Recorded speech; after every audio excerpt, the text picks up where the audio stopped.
If you think life is hard today, wait until I tell you about the Middle Ages, the age of plagues, punishments, and food. And now Sleepy Histories will take you back to the past. Forget the castles and chivalry Hollywood sold you. The truth, you probably wouldn't last a single day.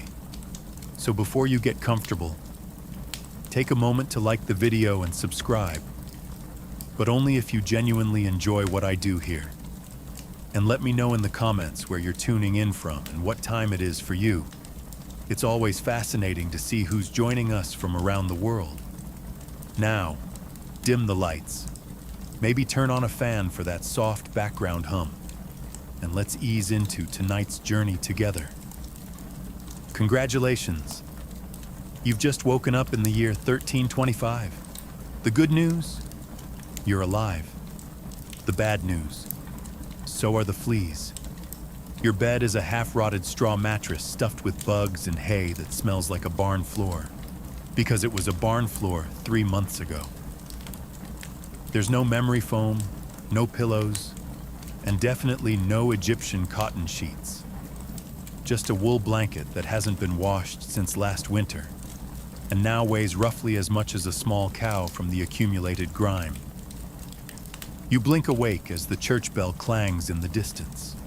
It's the medieval version of an alarm clock, only louder and somehow even less merciful. Your home is a wooden hut with one room, no windows, and a charming open-concept floor plan where your family, livestock, and domestic insects all share the same space.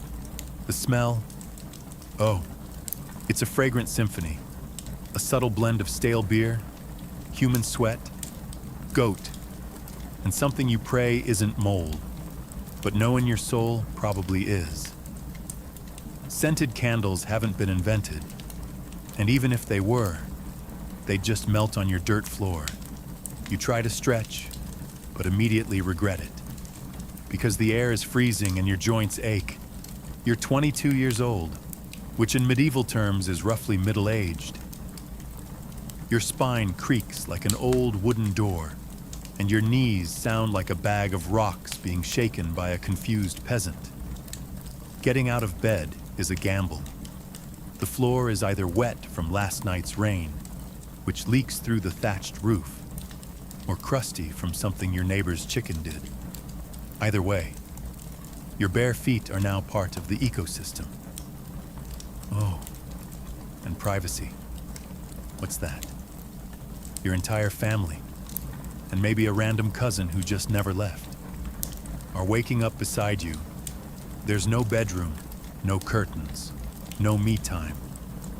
Just communal everything. Welcome to morning in medieval Europe, where you're never truly alone. Because parasites, rodents, and 8 other people are always with you. And this is just how your day starts. It only gets worse from here. So, you've managed to crawl out of your medieval haystack of horrors. Congrats. Now nature calls, and it's not calling politely. It's screaming. Here's the part where you start missing the modern bathroom. There's no toilet, no seat, no toilet paper, no flush, not even a mildly resentful plunger in the corner. In the 14th century, relieving yourself is an adventure, a social experiment, and often a small public event. If you're a peasant, your bathroom is likely a wooden bucket behind the house, which is already full because Uncle Wolfstan had a rough night after eating bad turnips. The smell is biblical. You hold your breath, do your business. And then, here's the kicker. Toss it into the street. Yes, the street. You're supposed to shout something like Gare de Lieu before dumping it out the window. That's Old French for watch out below. Although frankly, no one ever moves fast enough. Streets in medieval towns are open sewers, a charming river of human waste, animal droppings, and mystery liquids you'd rather not examine. If you're lucky enough to live in a town with public latrines, congratulations. You get to sit shoulder to shoulder with strangers in an outhouse where privacy is a myth and ventilation is a cruel joke. You might make small talk, but try not to breathe too deeply. Toilet paper, never heard of it. Most people wipe with straw, leaves, rags, moss, or, if they're feeling especially indulgent, a scrap of wool. Sometimes nothing at all, which might explain why handshakes weren't popular yet. And if you're in a castle, surely it's better, right? Well, sort of. You might have a garderobe, a hole in the wall that drops your waist directly into the moat. Great idea, except that your enemies know this. And yes, attackers sometimes climbed in through the waist chute. Talk about entering through the back door. So whether you're a farmer or a baron, medieval toileting is a humiliation ritual. It's cold, it's public, it's dangerous, and it's never not disgusting. One slip on a whetstone path, and you're face first in humanity's leftovers, and you still haven't brushed your teeth. But we'll get to that next. You survived the toilet. You deserve a reward, right? Maybe a nice breakfast, something warm, delicious, comforting. Sorry, this is medieval Europe. Nothing is comforting here.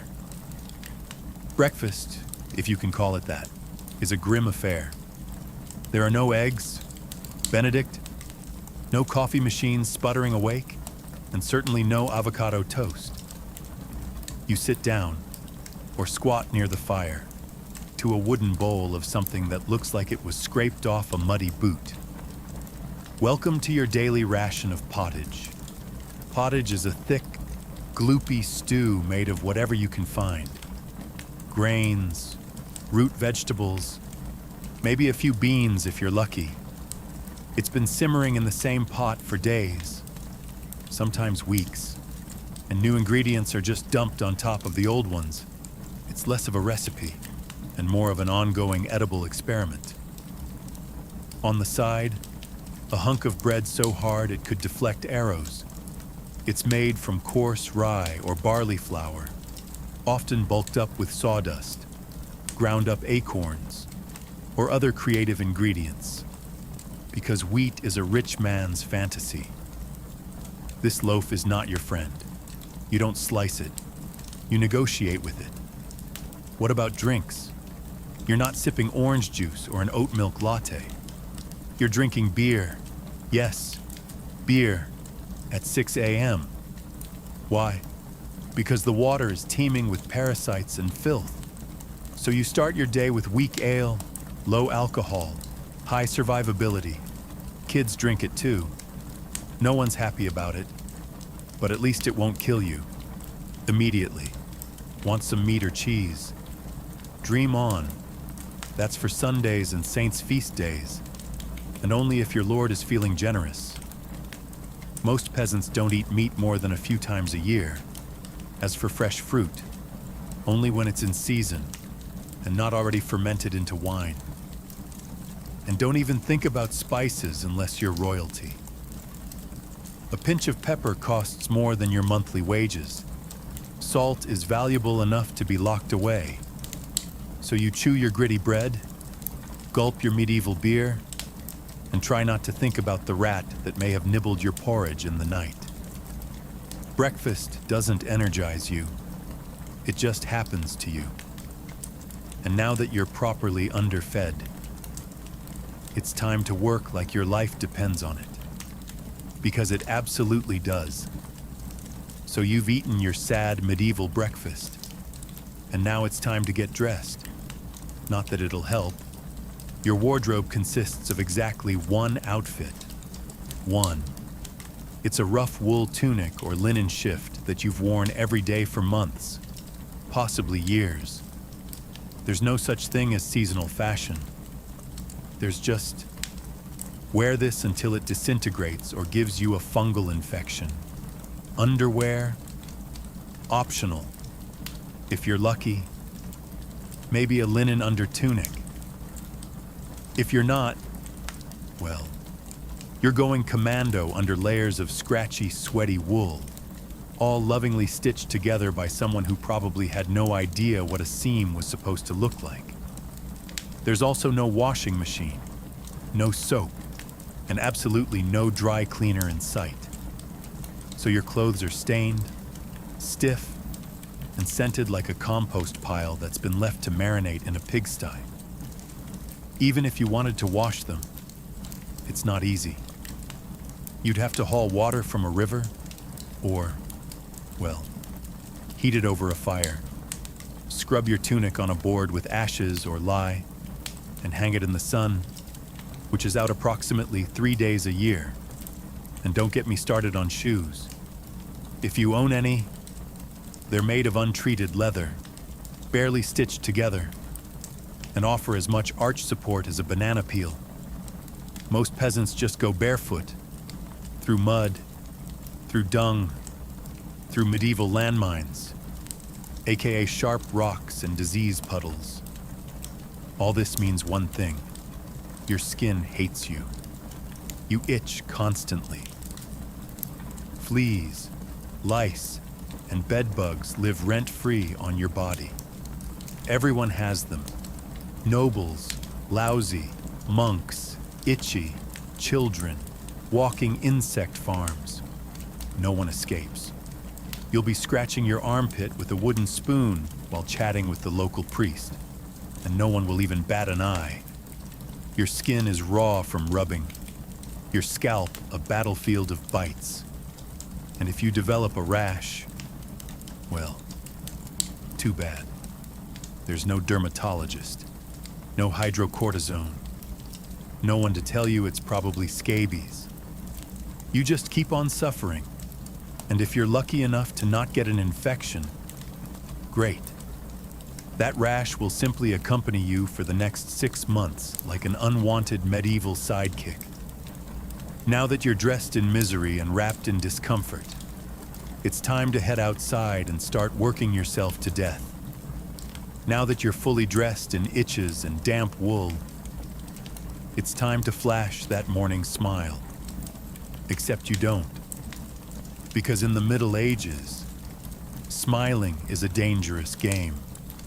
Not emotionally, dentally. There's no toothbrush, no toothpaste, no mouthwash, no floss.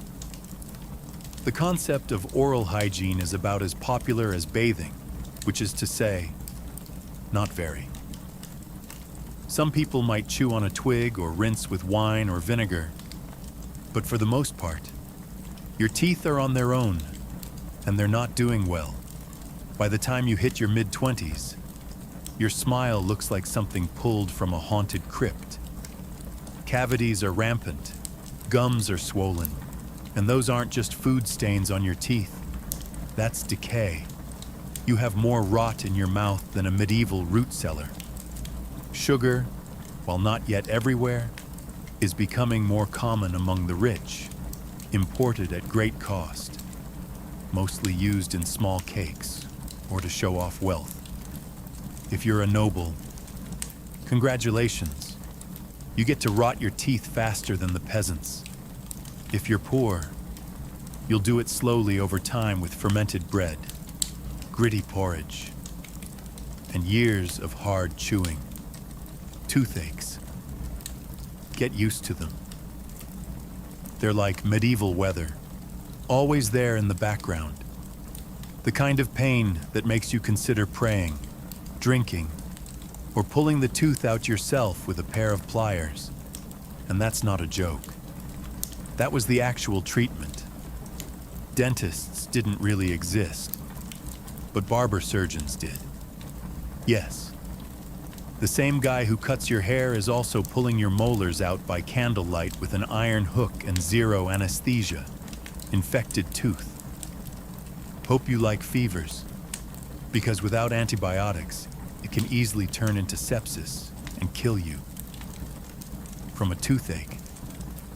That's right. The same thing that sends us to a pharmacy today could be your funeral in the 1300s.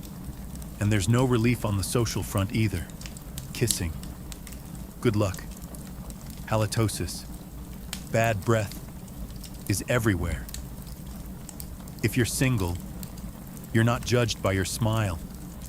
You're judged by your land and your livestock. In short, your mouth is a battlefield, and it's losing the war. Now that your teeth are, let's head outside.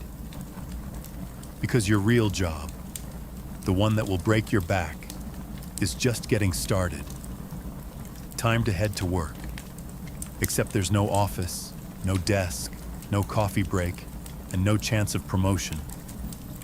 Your job, if you're like 90% of the population, is simple. Don't die while laboring for someone else's comfort. You're a peasant. Congratulations.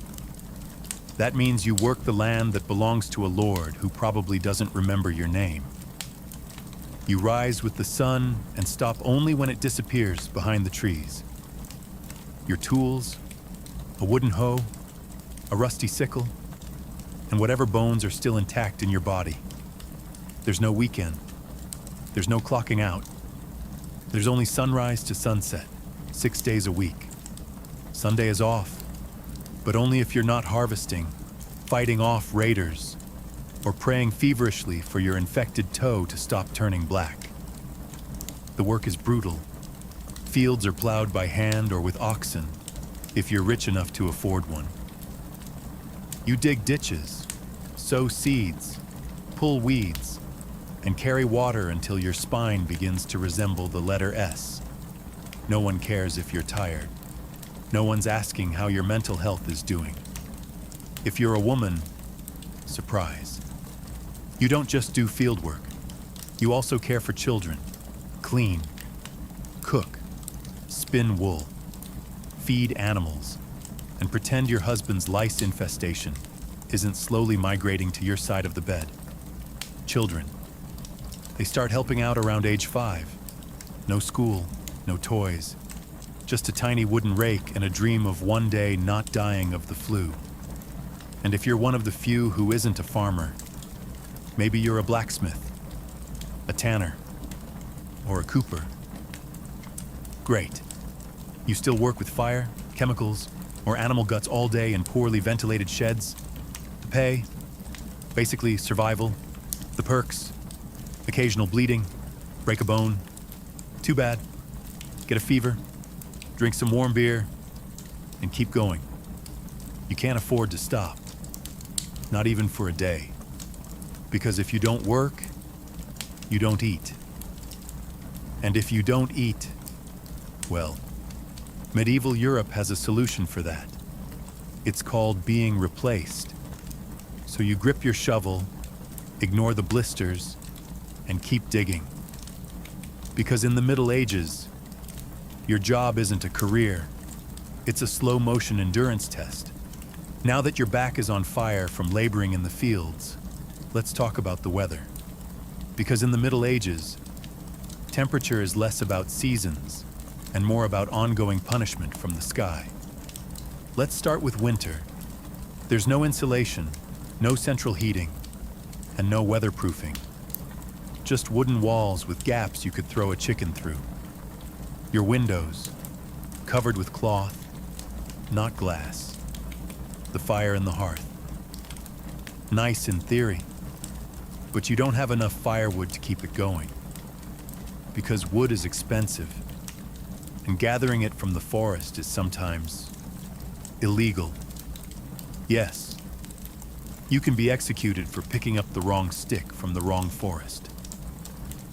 You bundle up in your one damp wool tunic, huddle near the dying embers, and still wake up with your nose frozen, your feet permanently cold, often damp, your fingers so stiff they feel like tiny medieval popsicles. Frostbite isn't diagnosed. It's just called bad luck. Now fast forward to summer. Sounds better? Right. Wrong. In summer, your home turns into a clay oven. There's no fan, no cross breeze, and and absolutely no deodorant. You sweat through your layers, but you can't remove them because showing too much skin is scandalous and also invites sunburn, insect bites, and social judgment. The flies are out in full force, attracted to your unwashed body and the smell of last week's goat stew that's still fermenting in the corner. Mosquitoes buzz by your ear while you sleep, assuming you can sleep through the sound of your neighbors yelling and babies crying. In the fields, the sun bakes you. No sunblock, no hat, unless you fashioned one out of straw like a desperate scarecrow. And the worst part, you still have to work. Heat stroke is just called taking a bad turn. So you're either shivering in your own hovel, wondering if your toes will make it to spring, or you're sweating through your only pair of socks while your thighs chafe into oblivion. And the one thing that never changes, no matter the season, your clothes still itch, your food is still terrible, and your next job, still waiting. Welcome to climate control. Medieval style. There is none. Feeling thirsty. Need to freshen up. Want to splash a little water on your face to wake up from this damp fever dream of a life. Too bad. In medieval times, water isn't your friend. It's trying to murder you quietly. Let's start with drinking. The nearby stream looks fresh, bubbling and clear, like something out of a fantasy movie. But spoiler alert, it's not. Upstream, someone just dumped a chamber pot into it.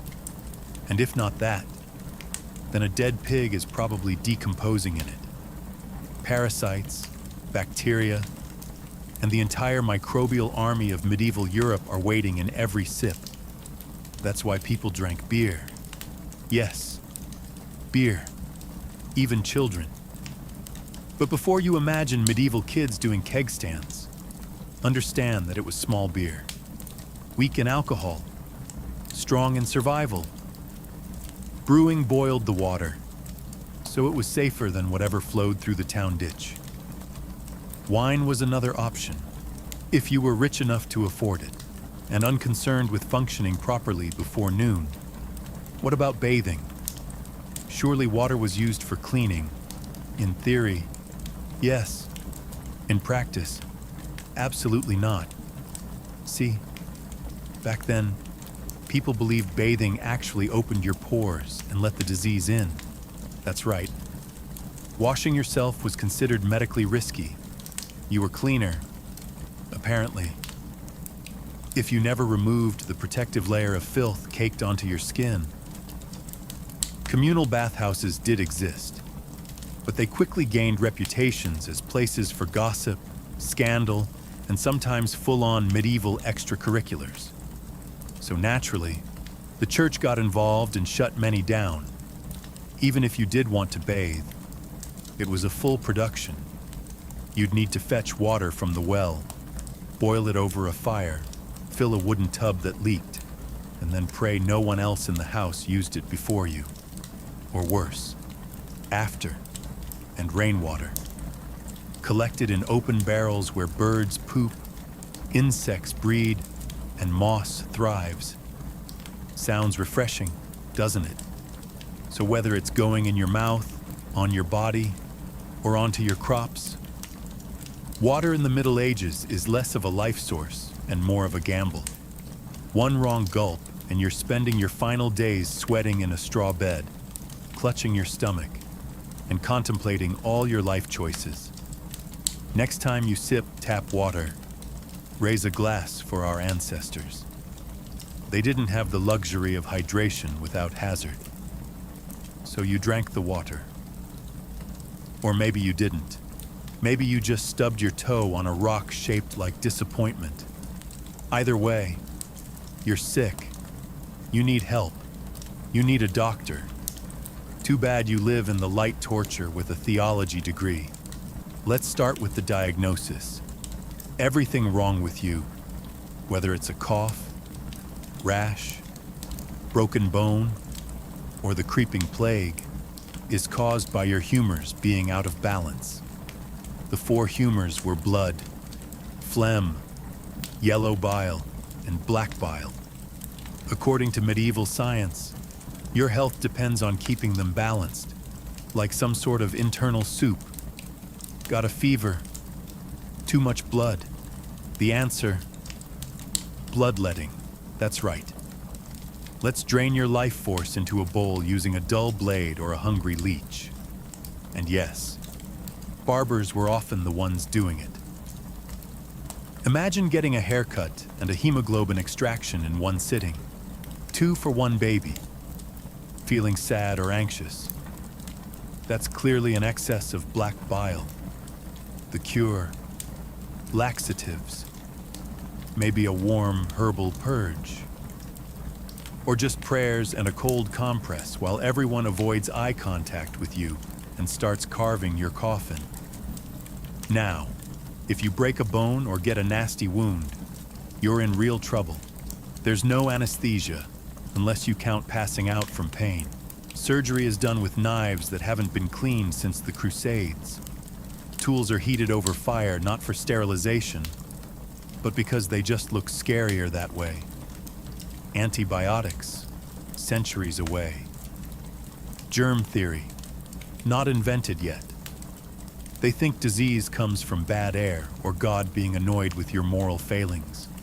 Got a stomachache? Must have been your sinful thoughts. Hope you like confessing while vomiting. If your condition gets worse, you'll be treated with more leeches, possibly some crushed beetles, and a priest at your bedside giving last rites just in case. At this point, they're preparing for the cure known as death, and if by some miracle you recover, everyone just assumes God took pity on you. The doctor takes full credit and the leech gets promoted. So yes, in the Middle Ages, medicine is less about healing and more about surviving the cure. After a long day of labor, lice, and leeches, it's finally time to eat. You shuffle back to your hovel, stomach growling, ready for the one joy left in life: a warm meal. Bad news. Your meal is probably trying to kill you. Let's begin with the basics. Food preservation doesn't really exist. There's no fridge, no freezer, just salt, smoke, or the hope that winter air keeps things fresh. Your meat, if you're lucky enough to have any, has been hanging for days, covered in flies, marinated in questionable brine, and possibly shared with a rat or two. Bread is the cornerstone of the medieval diet, but even that isn't safe. In bad harvest years, desperate peasants bulk it up with bark, sawdust, or even clay to make it stretch. And if it's rye season, there's a bonus: ergot, a fungus that causes convulsions, hallucinations, and sometimes death. It's like eating bread laced with LSD and tetanus. Vegetables, only if they're in season, and you know what's always in season: turnips. So many turnips, boiled, mashed, or floating in pottage, which, if you remember from chapter 3, is basically a hot swamp of mystery ingredients that's been simmering since your great-grandfather's funeral. Fruit might be available in the fall, but it rots quickly. And sugar is rare, expensive, and hoarded by the rich to show off their blackened teeth. Dairy is another gamble. Fresh milk spoils in hours. Butter and cheese fare better, but they're loaded with bacteria. People eat them anyway because, frankly, it's either that or chew your boot leather. And let's talk about seasoning. Spices like pepper, cinnamon, or nutmeg, worth more than gold. For the average peasant, flavor comes from onions, salt. If you're lucky, and pain. Most meals taste like wet burlap sprinkled with sadness. But food isn't just a health hazard. It's a political one. Game animals belong to the Lord, not you. Caught poaching a rabbit, you could be fined, imprisoned, or even executed. That's right. Your dinner could get you hanged. So as you sit down to eat your gray stew by flickering firelight, remember, every bite is a risk. But you eat anyway. Because in the Middle Ages, food doesn't nourish. It tests you. It's evening now. You've worked, suffered, and barely digested your suspicious stew. You might think the day is winding down, but don't get too relaxed, because God is watching. So is the priest. And so is your neighbor Agnes, who will absolutely rat you out if you miss Mass. In medieval Europe, religion isn't just part of life, it is life. The church controls your calendar, your laws, your education. If you can read, your birth, marriage, death, and everything in between. Think of it as your spiritual landlord. And you're always behind on rent. Every day is structured around prayer bells.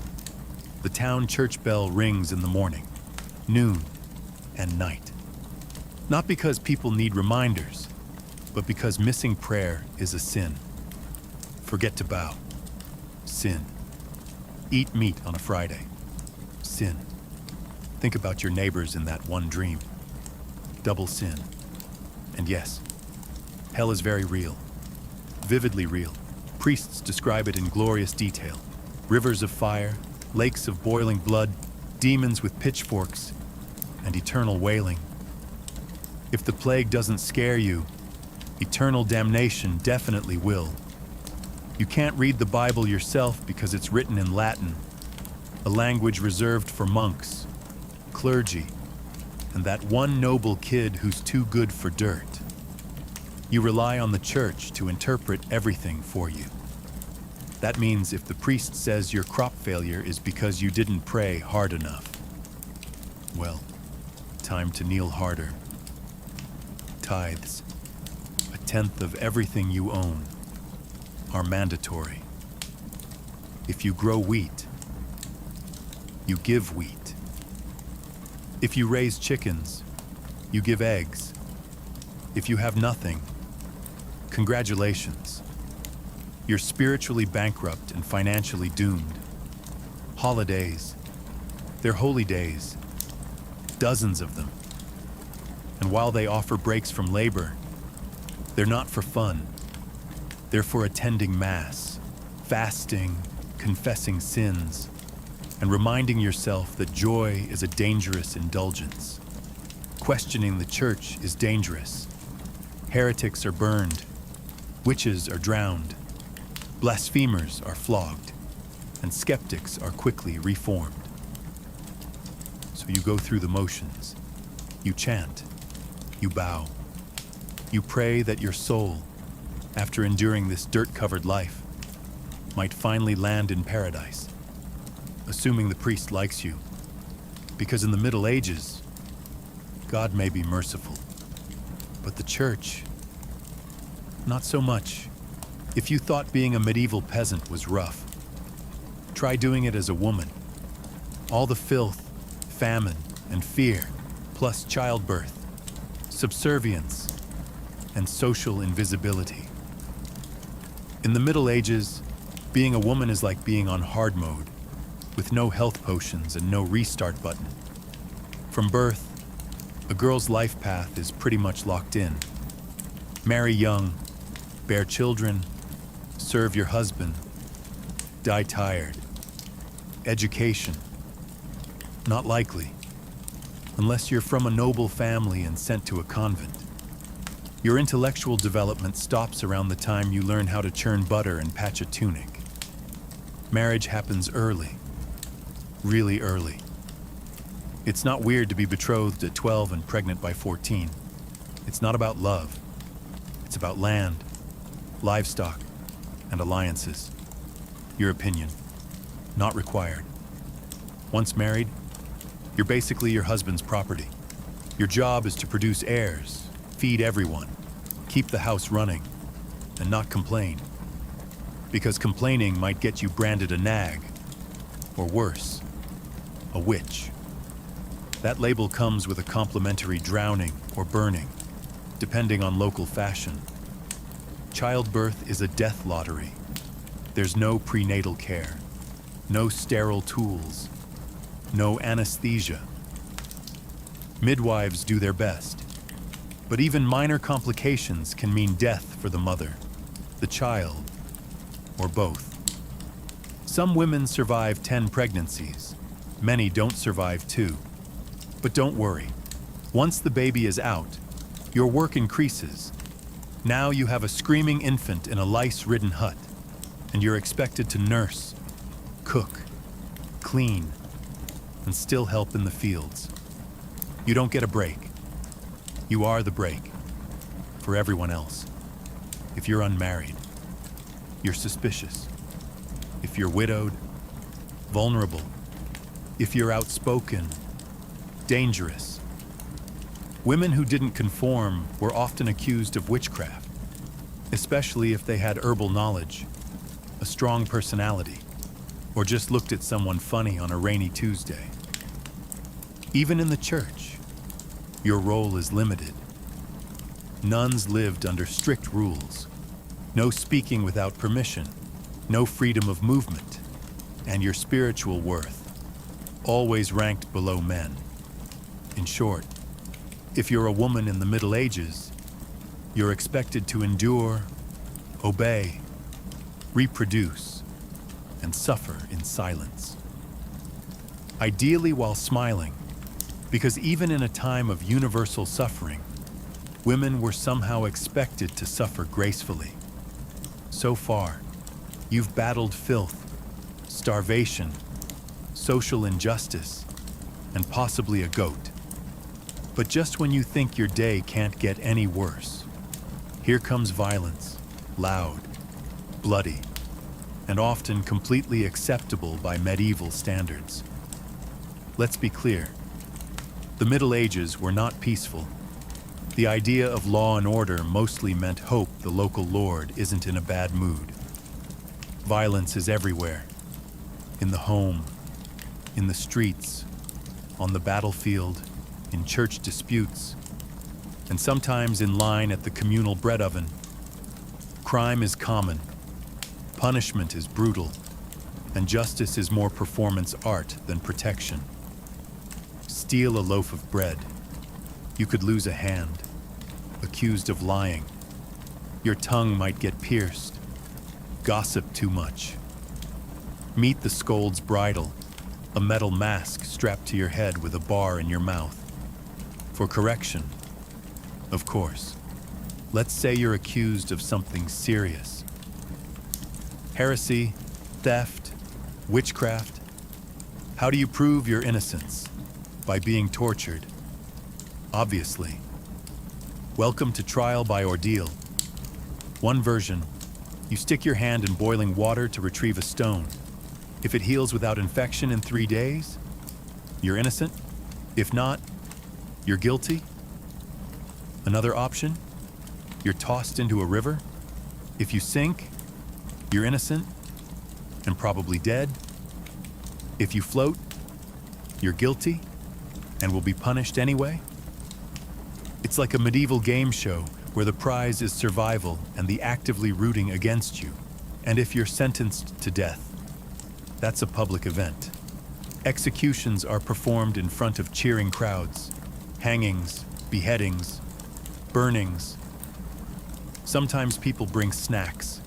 It's the medieval equivalent of cable TV, domestic violence, completely normal. Husbands were allowed, even expected, to discipline their wives and children. Street fights, commonplace. You could be beaten just for looking the wrong way at a noble's horse. And war, always simmering. Local feuds, territorial disputes, religious crusades. Someone's always marching off to stab someone else in the name of honor, God, or boredom. Violence isn't a breakdown of society in the Middle Ages. It is society. Everyone lives with the constant knowledge that life is fragile. Justice is arbitrary, and your neighbor might bash your head in over a pig. So walk carefully, keep your eyes down, and never trust anyone with a club. At this point, you've made it through the lice, the leeches, the laundryless misery, and the looming threat of public disembowelment. But now comes the final chapter of most medieval lives, an early and unglamorous death. If you're alive and still breathing past the age of 40, you're practically a celebrity. You might even be referred to as the Old One, which is less of a nickname and more of a statistical miracle. Let's break it down. The average life expectancy hovers around 30-40 years, but that number is dragged down heavily by infant mortality. Nearly half of all children died before reaching age 5. Disease or malnutrition, or one bad winter was all it took. No vaccines, no antibiotics, no hope. If you survived childhood, you entered adulthood already exhausted. Work began as soon as you could walk upright, and by 25 your joints creaked like a monastery door. You might be missing several teeth, a finger, and most of your original optimism. Women faced a particularly deadly gauntlet: childbirth. It was one of the leading causes of death for medieval women. No pain relief, no medical intervention, just prayer, hot water, and someone holding your hand while you bled out on a straw-stuffed cot. For men, the dangers were different, but equally relentless. Farming accidents, infections from minor wounds, a neighbor's drunken rage, a crusade gone sideways. Even walking to the market could be risky if you crossed paths with a bored bandit or an angry tax collector. Death could also come quietly. From the plague, which turned cities into cemeteries overnight, or from famine, which could last entire seasons, thinning out entire villages, or from bad luck, like eating spoiled grain and spending your final hours hallucinating and screaming at the walls, and funerals. You were lucky if you got one. Bodies were often buried quickly to avoid disease. No embalming, no polished coffins, just a hole, a few murmured prayers, and a shallow mound of earth, if there was enough space left in the churchyard. So yes, in medieval times, life was brutal, short, and constantly under siege by death in all its casual forms. You didn't retire. You just stopped showing up. And speaking of exits, let's move on to your final chapter. The medieval dream dies. So, how's your day been? You've woken up in filth, relieved yourself into a bucket, brushed your teeth with wishful thinking, nearly passed out from hunger, worked until your spine cried for mercy, scratched your way through itchy wool, prayed to not get plague, and barely dodged a public execution for owning a squirrel. Welcome to a single day in medieval Europe, still dreaming of becoming a knight. Think again. That romanticized version of the Middle Ages, gallant swordsmen, noble ladies in towers, heroic battles and feasts in candlelit great halls. It's a myth polished by fairy tales and fantasy books. In truth, the medieval world was gritty, cruel, and deeply unfair. Hierarchy was everything. If you were born poor, you stayed poor. If you were born rich, congratulations, you had a better chance of surviving. But you were still one bad soup away from dysentery and a hasty burial. Even the nobles weren't immune to misery. castles were drafty stone refrigerators filled with fleas, smoke, and politically motivated marriages. Sure, you had a fur cloak and a goblet of wine, but also a 50% chance of dying in a skirmish or from an infected splinter. Not exactly luxury. The simpler times weren't simple. They were relentless. Everything took longer. Everything hurt more. Everything from childbirth to chewing came with consequences.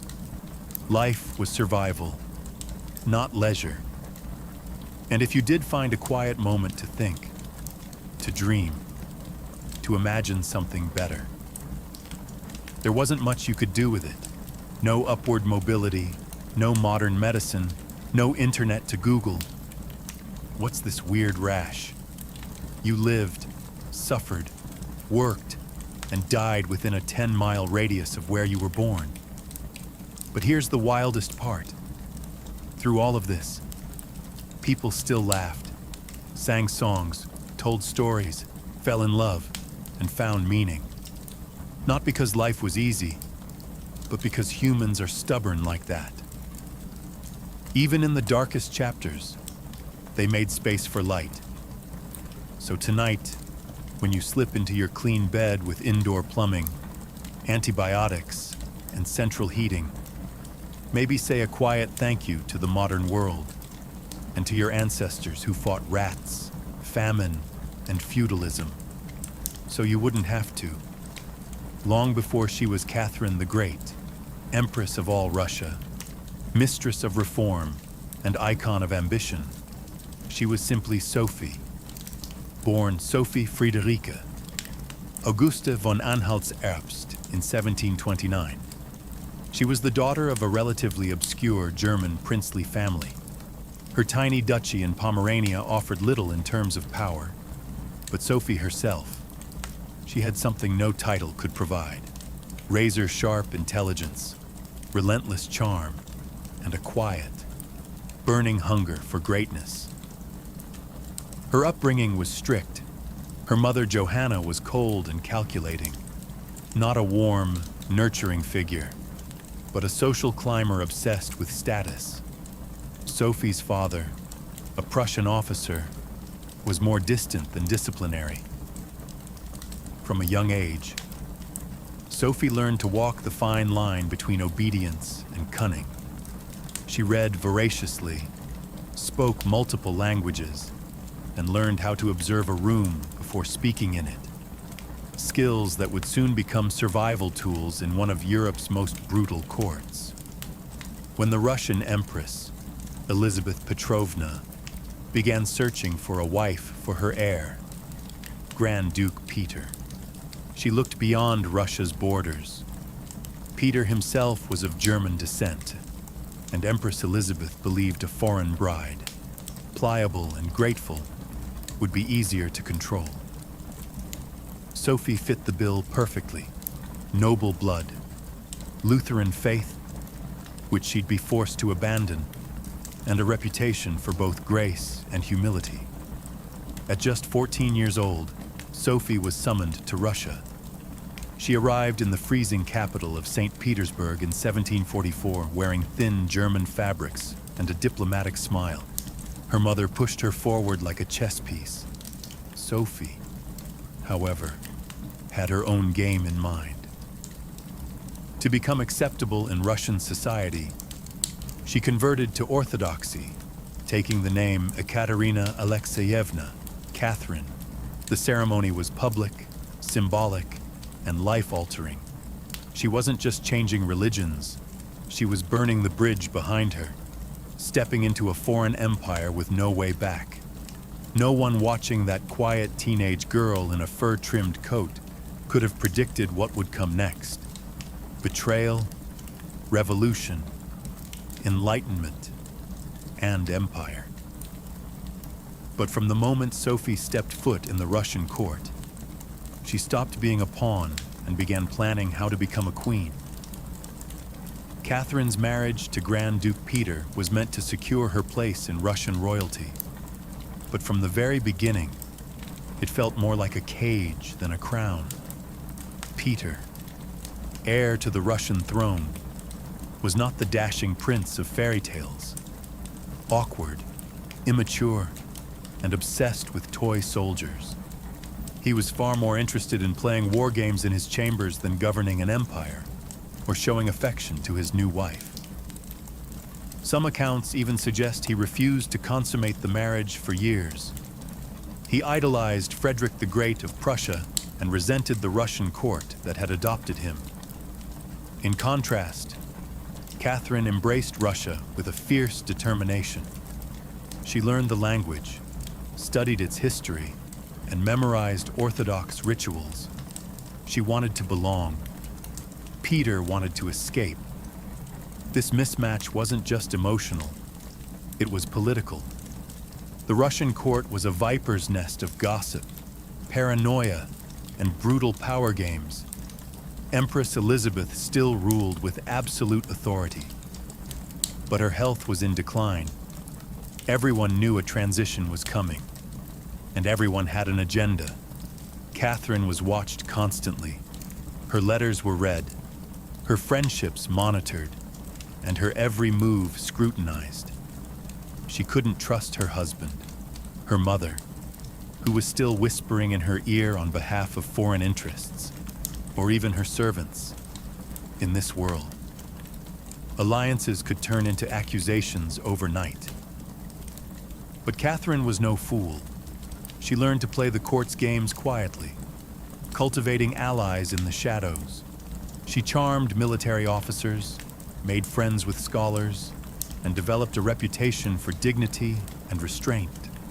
A stark contrast to her husband's childish tantrums and open contempt for Russian traditions. Behind closed doors, Catherine began reading Enlightenment thinkers like Voltaire and Montesquieu. While others saw her as a young consort, she was building a vision, not just for herself, but for Russia, a nation of strength, education, and reason. But there was one problem. The longer Peter lived, the longer Catherine remained in limbo, a powerless wife to a man unfit to rule. So she waited, observed, and planned. She knew the Russian throne wouldn't be inherited. It would have to be taken. In 1762, after nearly 2 decades of waiting, watching, and quietly maneuvering, Catherine saw her moment and seized it with breathtaking precision. Empress Elizabeth had died, and Peter, now Peter III, was finally Tsar. But his reign began unraveling almost immediately, in just a few short months. Peter alienated the church, offended the nobility, insulted the army, and lavished praise on Prussia, Russia's longtime enemy. He reversed key policies, humiliated the clergy, and talked openly about divorcing Catherine to marry his mistress. The court, already wary of his erratic behavior, turned cold. The army, filled with generals loyal to Catherine, grumbled in corridors. Even ordinary Russians, devout and patriotic, saw Peter as a foreign puppet who mocked their traditions. Catherine, watching all of this unfold, made her move. In July of that same year, while Peter was away at his summer palace, Catherine launched a bloodless coup d'etat, supported by key military officers, including her lover Grigory Orlov and his influential brothers. She rode through St. Petersburg in full regalia, was proclaimed Empress Catherine II, and won the allegiance of the powerful imperial guard.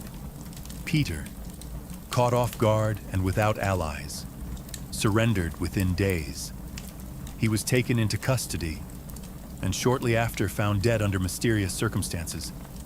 Officially, it was reported as a hemorrhoidal colic. Unofficially, it was murder. Catherine was now empress, not by birth, not by marriage, but by will, wit, and audacity. It was unprecedented, A foreign-born woman with no legitimate claim had taken the Russian throne without a single battle. But her real challenge was just beginning. She had to transform that bold grab for power into a lasting legacy. Would Russia accept her? Would the nobility respect her? Could she hold the empire together without falling victim to the same fate as her husband? Catherine understood that power gained through intrigue could be lost just as easily. She needed to rule not as a schemer, but as a visionary. And so began her transformation from a careful conspirator to a reforming empress. One who would redraw borders, embrace the Enlightenment, and redefine what it meant to be a woman in power. Once Catherine had the crown, she could have rested on her power. But she didn't. She had something bigger in mind than simply sitting on a throne. She wanted to transform Russia, and not just militarily or politically, but intellectually. While Peter had worshipped Frederick the Great and toy soldiers, Catherine idolized Voltaire, Diderot, and the bold thinkers of the Enlightenment. She believed in reason, progress, education, and the role of a monarch as a servant of the people, even if she herself ruled with absolute authority. Catherine didn't just read Enlightenment philosophy, she lived it. She corresponded directly with Voltaire for over 15 years, flattering him while defending her autocracy. She invited Diderot to her court and even purchased his entire library to support him financially. Behind closed doors, she pored over legal texts, debated reforms, and crafted policies to modernize the empire. Her early reign was filled with efforts to codify Russian law. She formed the Legislative Commission in 1767, an ambitious project intended to rewrite the entire legal code of Russia.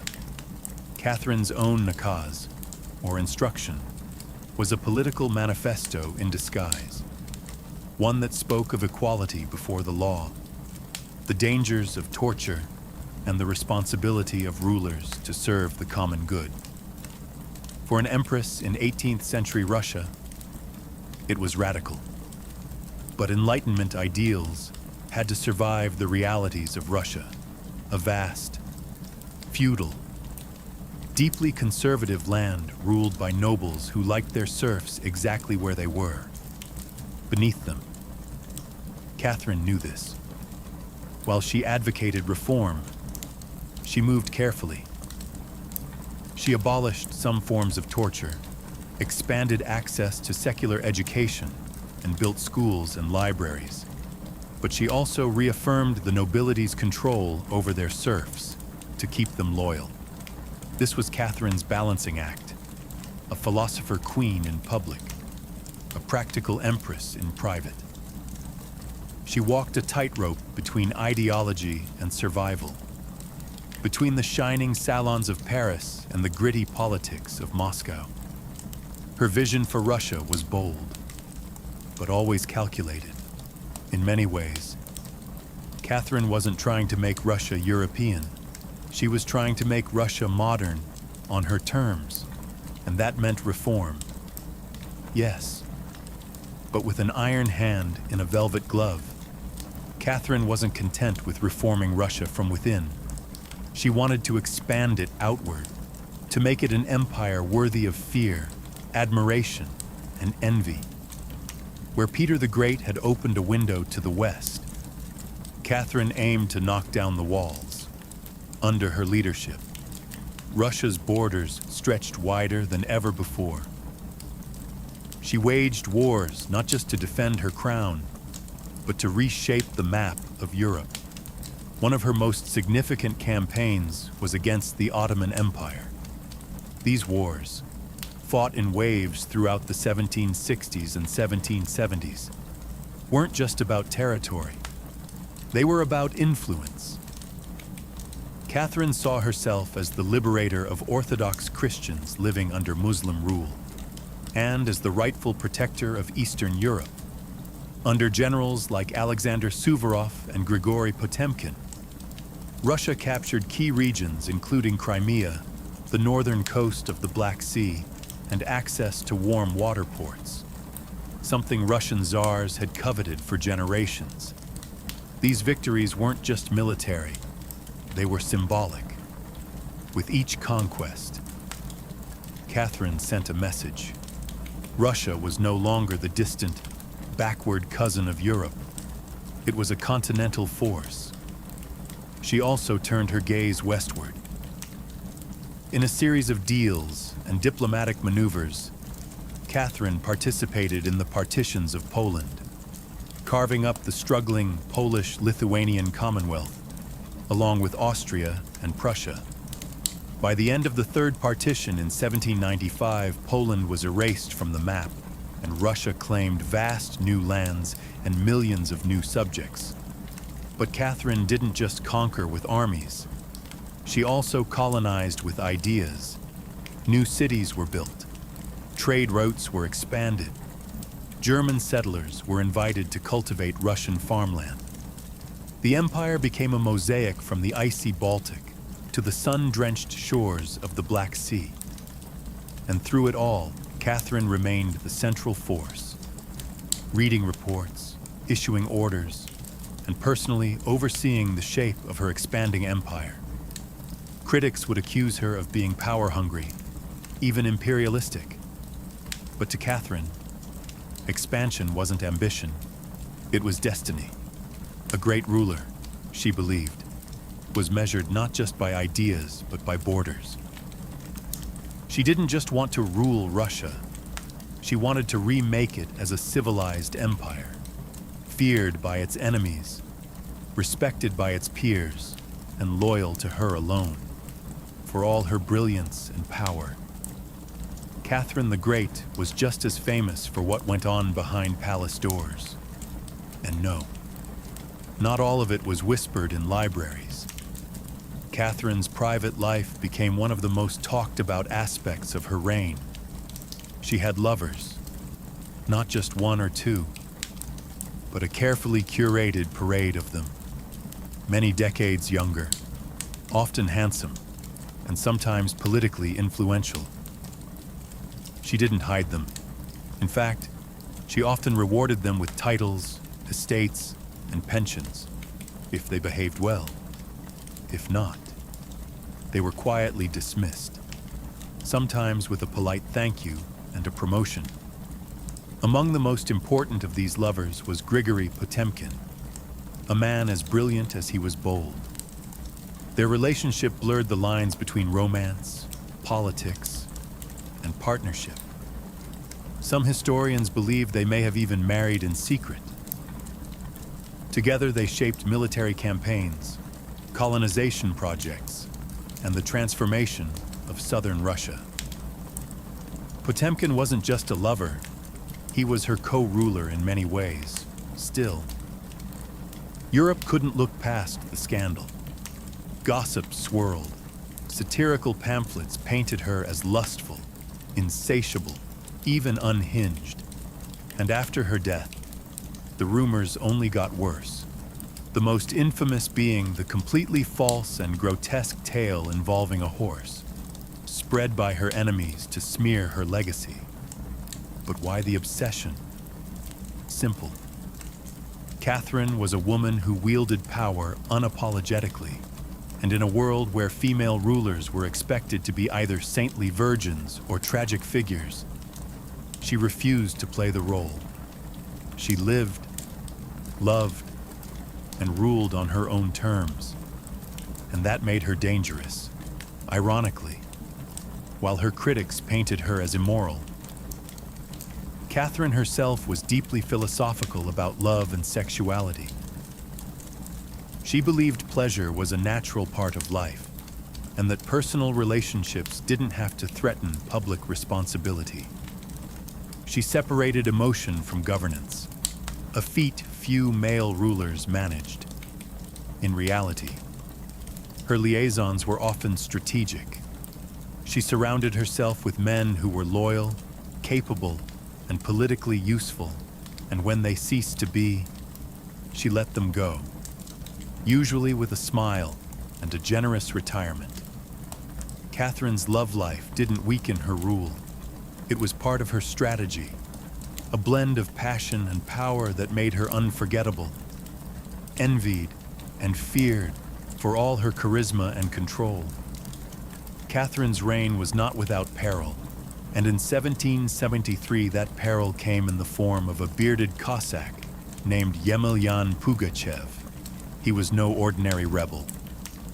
Pugachev claimed to be none other than Peter III, Catherine's dead husband. According to him, he had survived the coup and now returned to reclaim the throne from the German usurper. It was absurd. Peter was long gone. But to Russia's oppressed and exhausted lower classes, the claim didn't need to be true. It just needed to offer hope. Pugachev promised liberation, an end to serfdom, lower taxes, and land for the common people. His words lit a fire across the Volga River region, especially among Cossacks, peasants, and old believers, in a time when the gap between nobles and serfs had widened brutally. His promises sounded like salvation. The Pugachev rebellion became the largest peasant uprising in Russian history. Towns were taken, fortresses fell, nobles were slaughtered. For a terrifying moment, it seemed as if the empire itself might fracture. Catherine was shaken. This wasn't a foreign war she could win with cavalry and treaties.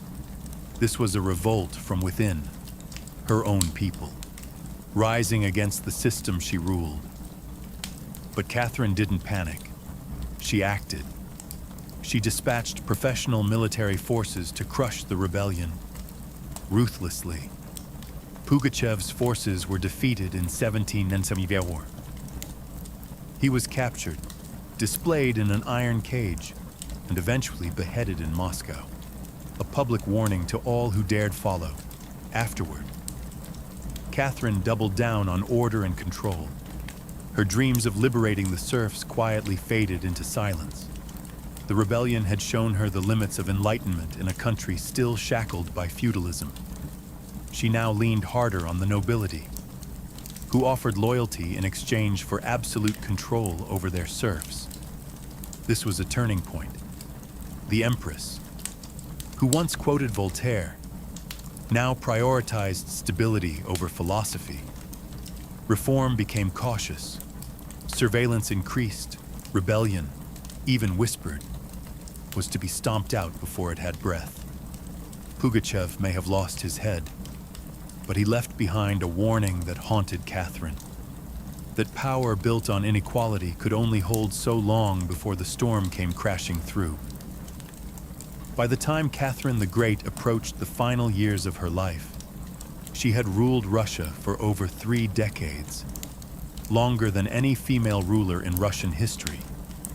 From the moment she seized power, she had defied expectations, reshaped her empire, and redefined what a woman and a monarch could be. Under Catherine's reign, Russia became a true European powerhouse. Its territory expanded by over 200,000 square miles, swallowing Crimea, parts of Poland, and stretches of the Black Sea coast. These weren't just military wins. They were strategic pivots, securing warm water ports and reshaping trade. But her legacy wasn't only drawn on maps. Catherine left a cultural mark as well. She helped found the Hermitage Museum, amassed one of the greatest art collections in Europe, and corresponded with the greatest minds of the Enlightenment. Her court became a center of sophistication, art, and intellectual ambition. In a country often viewed as backward by Western Europeans, Catherine put Russia firmly on the cultural map. She modernized education, founding schools for girls, and promoted the printing of books. She introduced smallpox inoculation to Russia, even publicly receiving the vaccine herself, an act of scientific bravery in her time. Yet, her reign was also one of contradictions. While she admired Enlightenment ideals, she never freed the serfs. In fact, she extended serfdom deeper into Russia's territories. Her reforms, while impressive, remained mostly top-down, designed to polish the empire without truly transforming its foundations.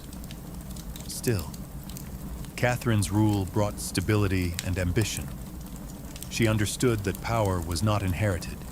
It was crafted, managed, and constantly defended.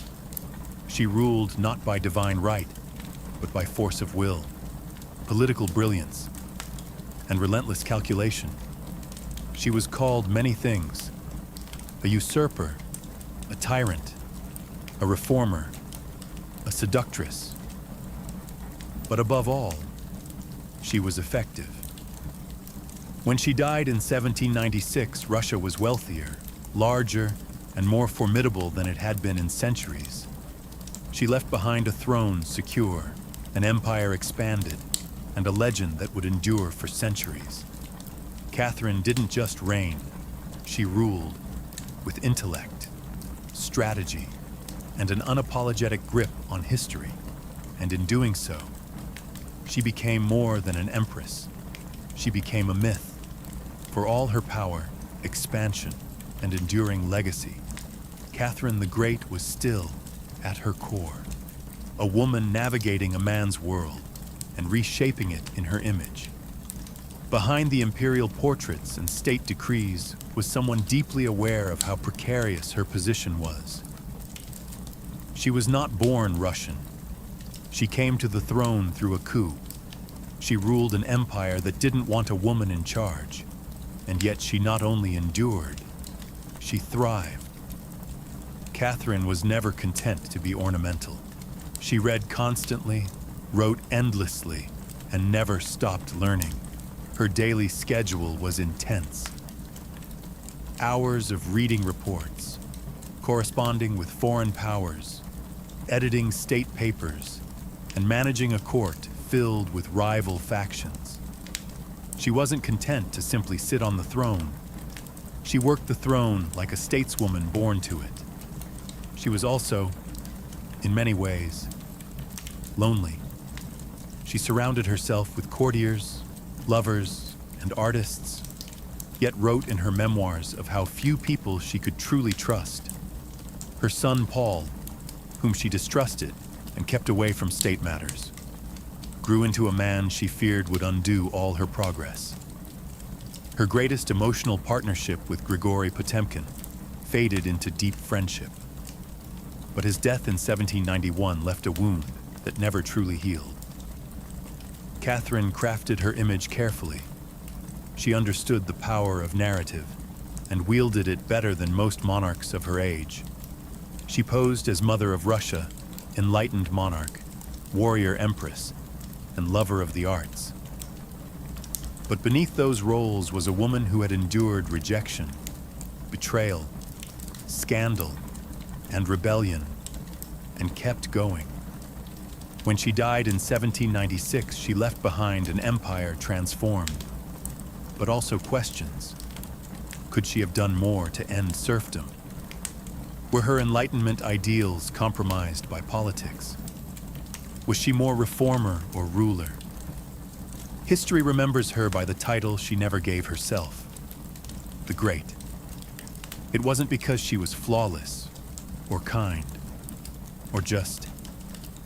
It was because she took power and wielded it on her own terms, in a time and place where women weren't supposed to have any. She didn't just wear the crown. She rewrote what it meant to deserve one in the humid depths of the Chiapas jungle in southern Mexico. The ruins of Palenque whisper stories from the ancient Maya world. Towering temples rise above the canopy, their limestone faces eroded by time, but still brimming with secrets. And in 1994, one of those secrets revealed itself. A team of Mexican archaeologists, led by Fanny Lopez Jimenez, was surveying Temple Thruin, a relatively modest pyramid next to the more famous Temple of the Inscriptions, the burial site of the mighty king Pakal the Great. Temple Thruend wasn't expected to hold much until they noticed something odd, a sealed, hidden chamber beneath the structure. No looters had touched it. It was pristine. When the archaeologists broke through and lowered themselves inside, they found a stone sarcophagus resting in silence. The air was heavy with the weight of centuries. As they opened the lid, red dust rose like smoke. Brilliant, shocking red. The interior was covered in powdered cinnabar, a toxic mercury sulfide used ceremonially by the Maya, and lying within that crimson cloud was the skeleton of a woman. She had been buried with care and reverence. Her bones were fragile but intact, her skull still wearing a jade mask, and her body surrounded by funerary offerings. Necklaces, diadems, ear spools, all crafted from jade and shell.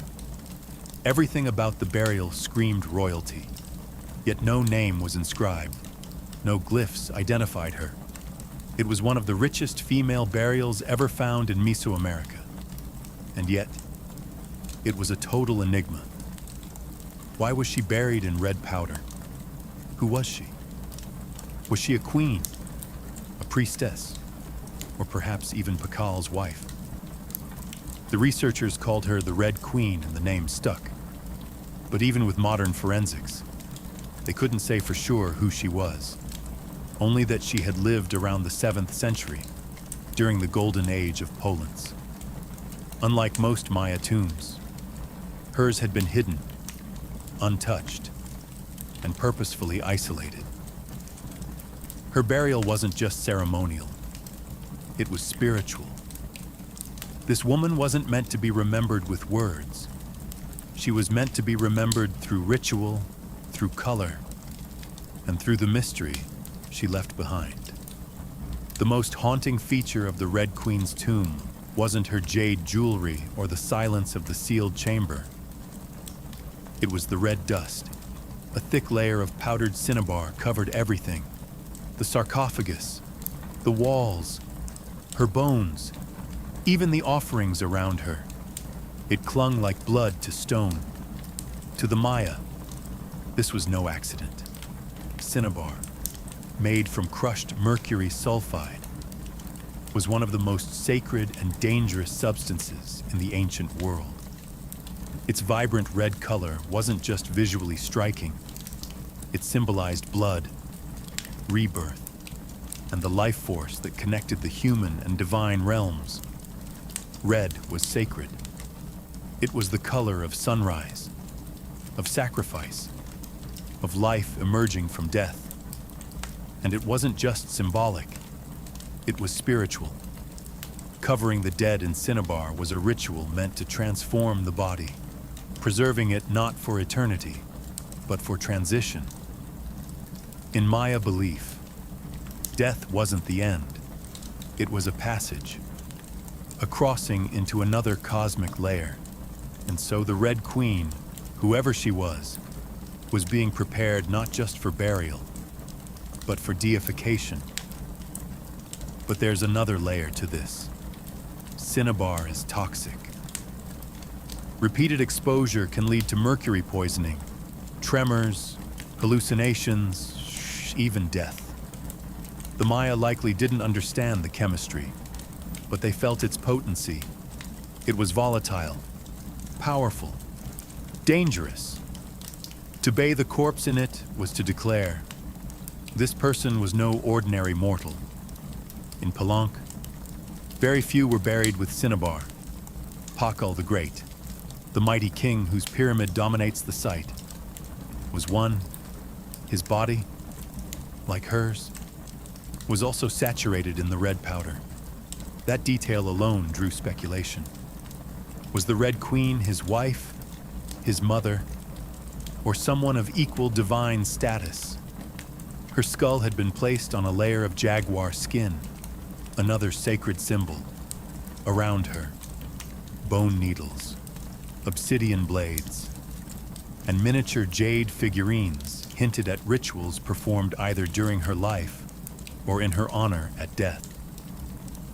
Every part of her burial told a story without words, a story of power cloaked in secrecy, a woman prepared to cross into the underworld not in silence, but in ceremony, drenched in the color of sacrifice.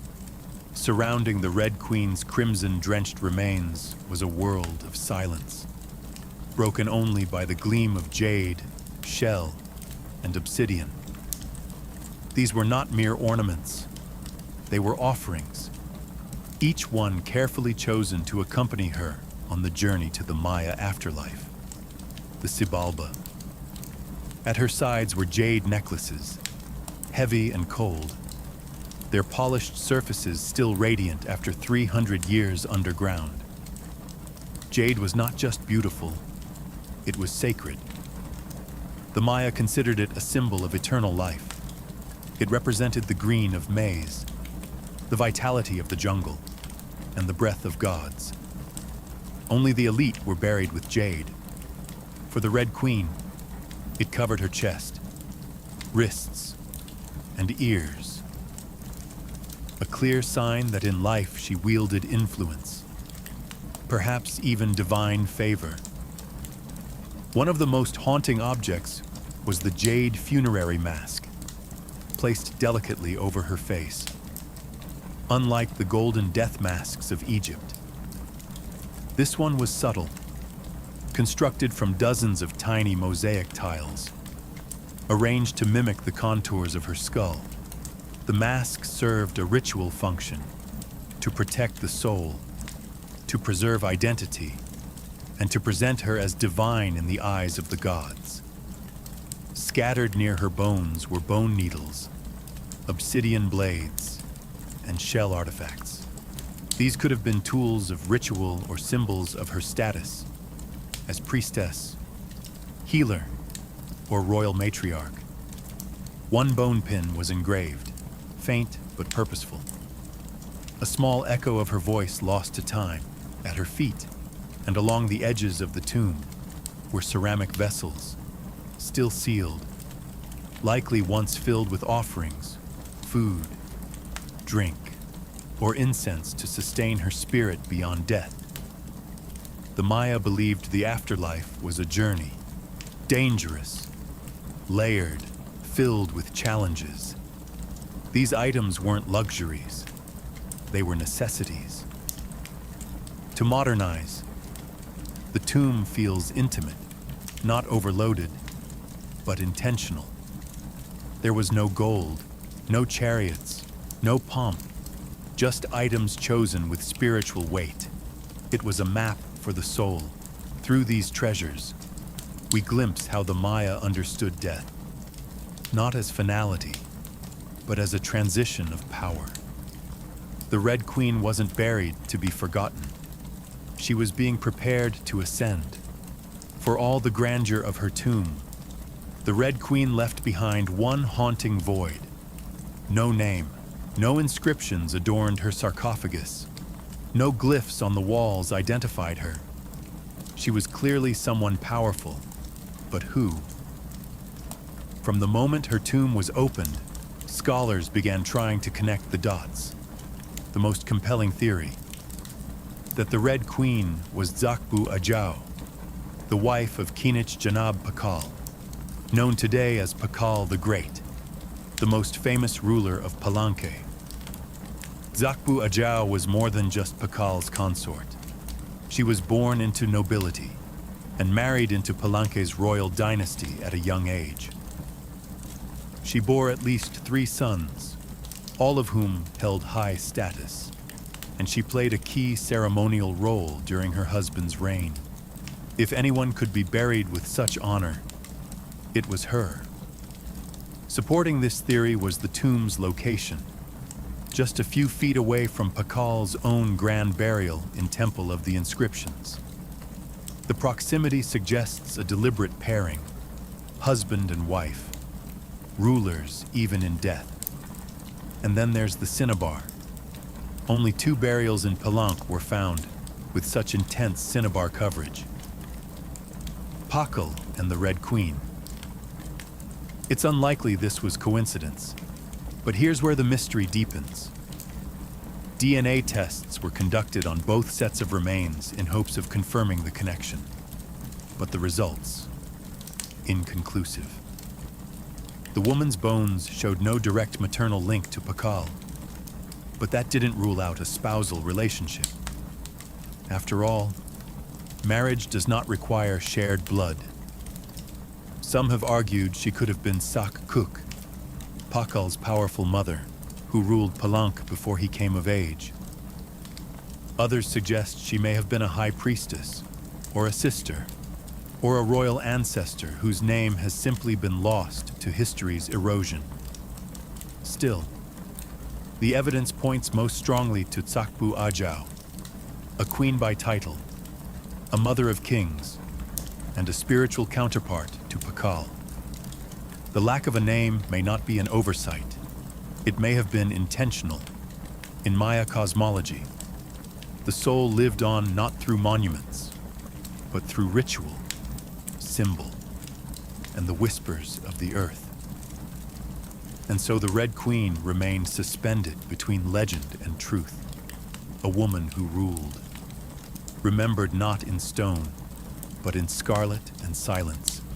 To understand the Red Queen, we must understand the world she came from, a world where Maya women, especially royal ones, held more influence than many realize.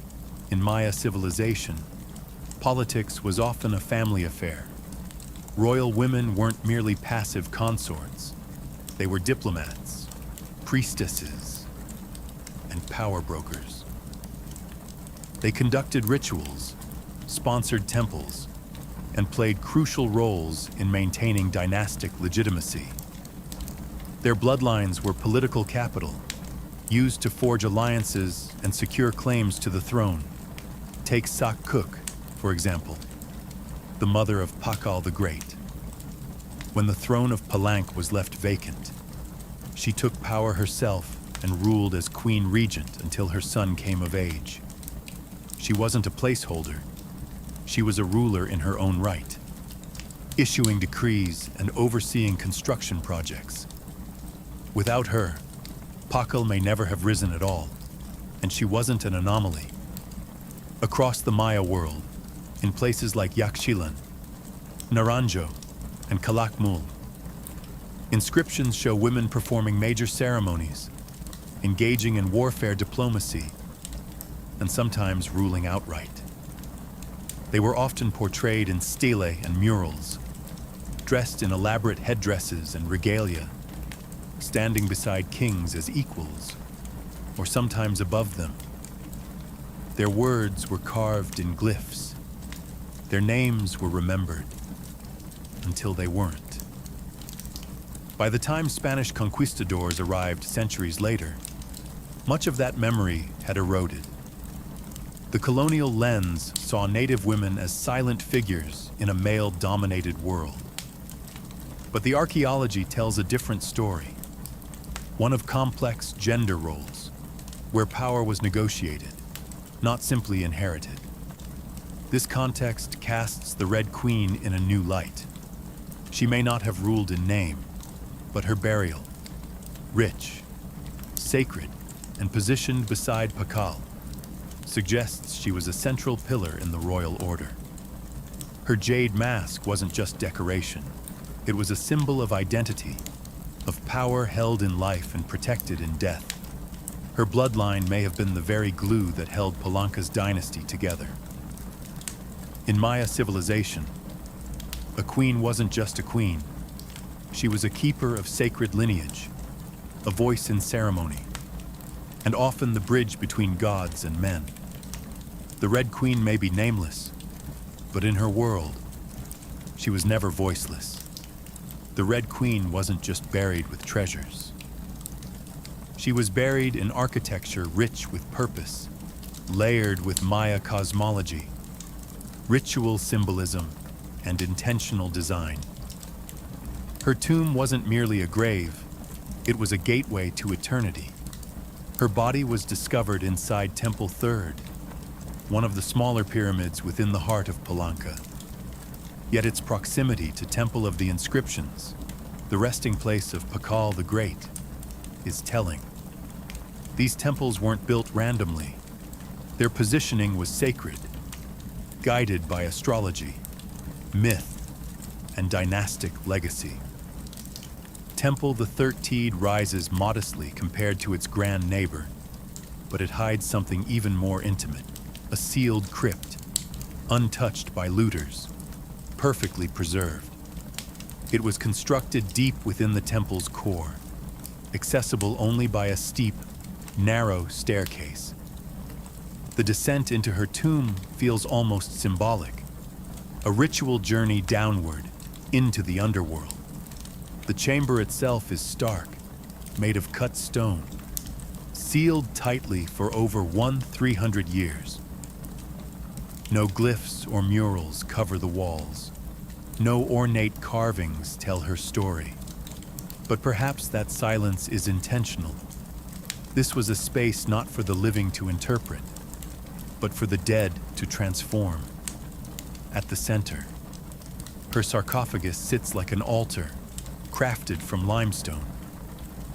It echoes the grand stone coffin of Pakal next door. While Pakal's lid is famously engraved with scenes of cosmic rebirth, the Red Queen's tomb is more subdued. The focus is inward, on the body, on the cinnabar, on the ritual of death itself. And yet there are subtle architectural cues that hint at meaning. The tomb is aligned east to west, a symbolic path mirroring the sun's journey from life to death. The chamber is small, but powerful. It feels deliberate, personal, a sacred enclosure for someone revered. Maya temples were cosmological tools, bridges between the heavens, the earth, and the underworld. To be buried in one was to be elevated beyond the human realm.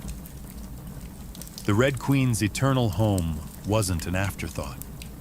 It was a carefully constructed shrine, a place where death became transformation. Her bones rest in stone, her essence in cinnabar, and her legacy in the architecture itself. A temple that speaks without words, telling us she mattered.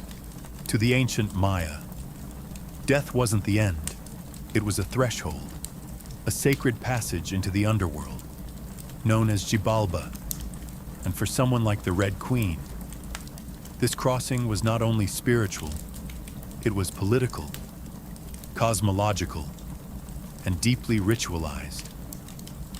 Burial rituals were carefully choreographed events, rooted in myth, and meant to guide the soul through the treacherous layers of the underworld.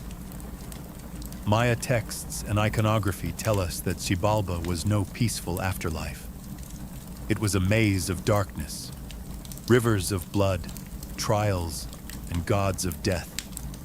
Only those properly buried, ritually prepared, and spiritually equipped could make the journey successfully. The Red Queen was buried wrapped in cinnabar, encased in stone, and surrounded by offerings, all signs of an elite burial. But there's more. The presence of bone needles and obsidian blades in her tomb hint at auto-sacrifice rituals, possibly symbolic tools representing rites she had performed in life, or that were reenacted at her burial to empower her spirit.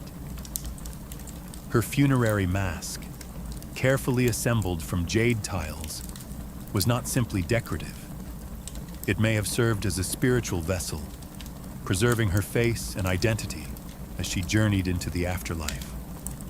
In Maya belief, the face was a mirror of the soul, and the soul needed to be recognized by the gods. The ceramic vessels surrounding her may have once held chocolate, maize, water, or even pulka to nourish her in the next world.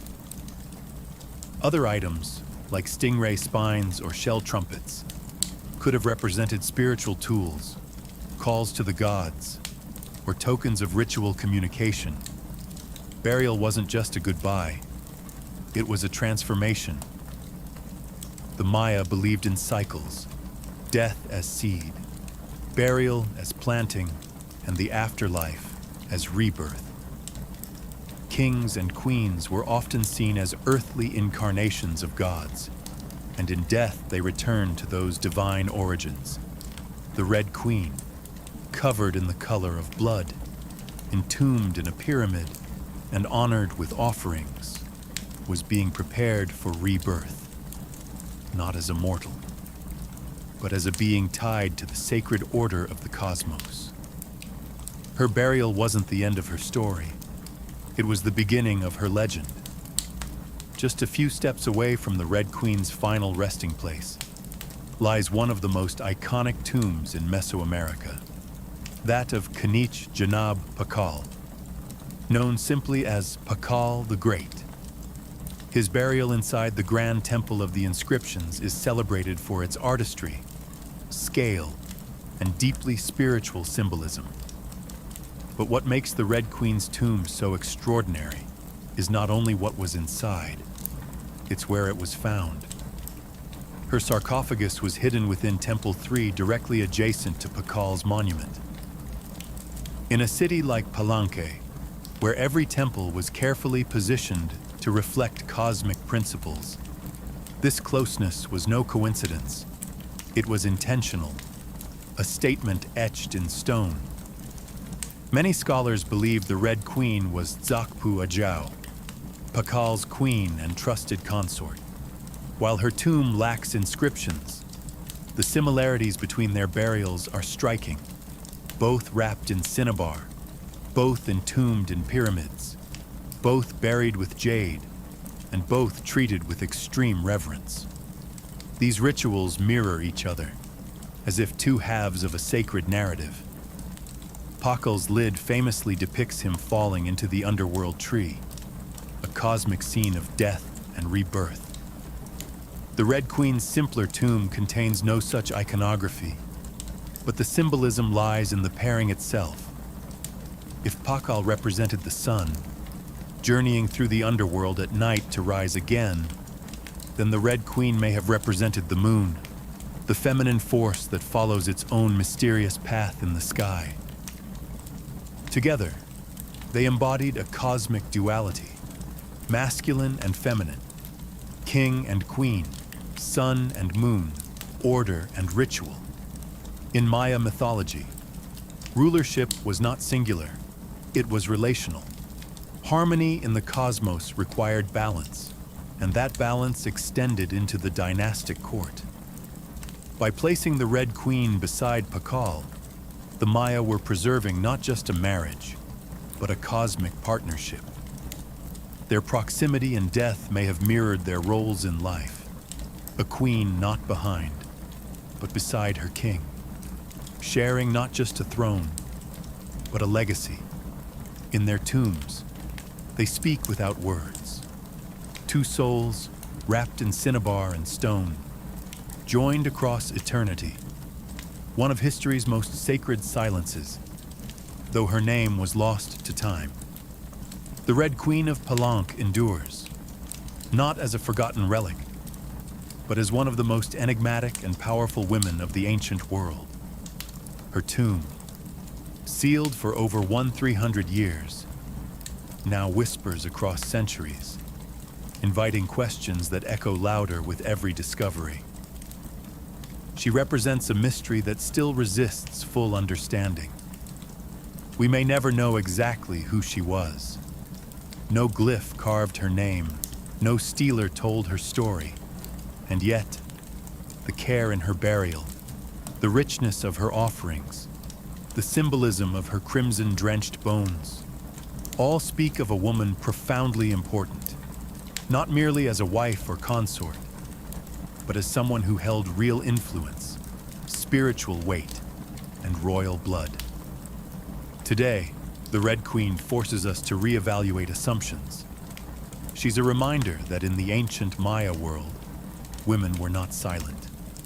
They led rituals, governed cities, and shaped dynasties. While kings like Pakal have long taken the spotlight, the Red Queen's re-emergence reminds us that power did not belong to men alone. It flowed through mothers, queens, priestesses, and visionaries.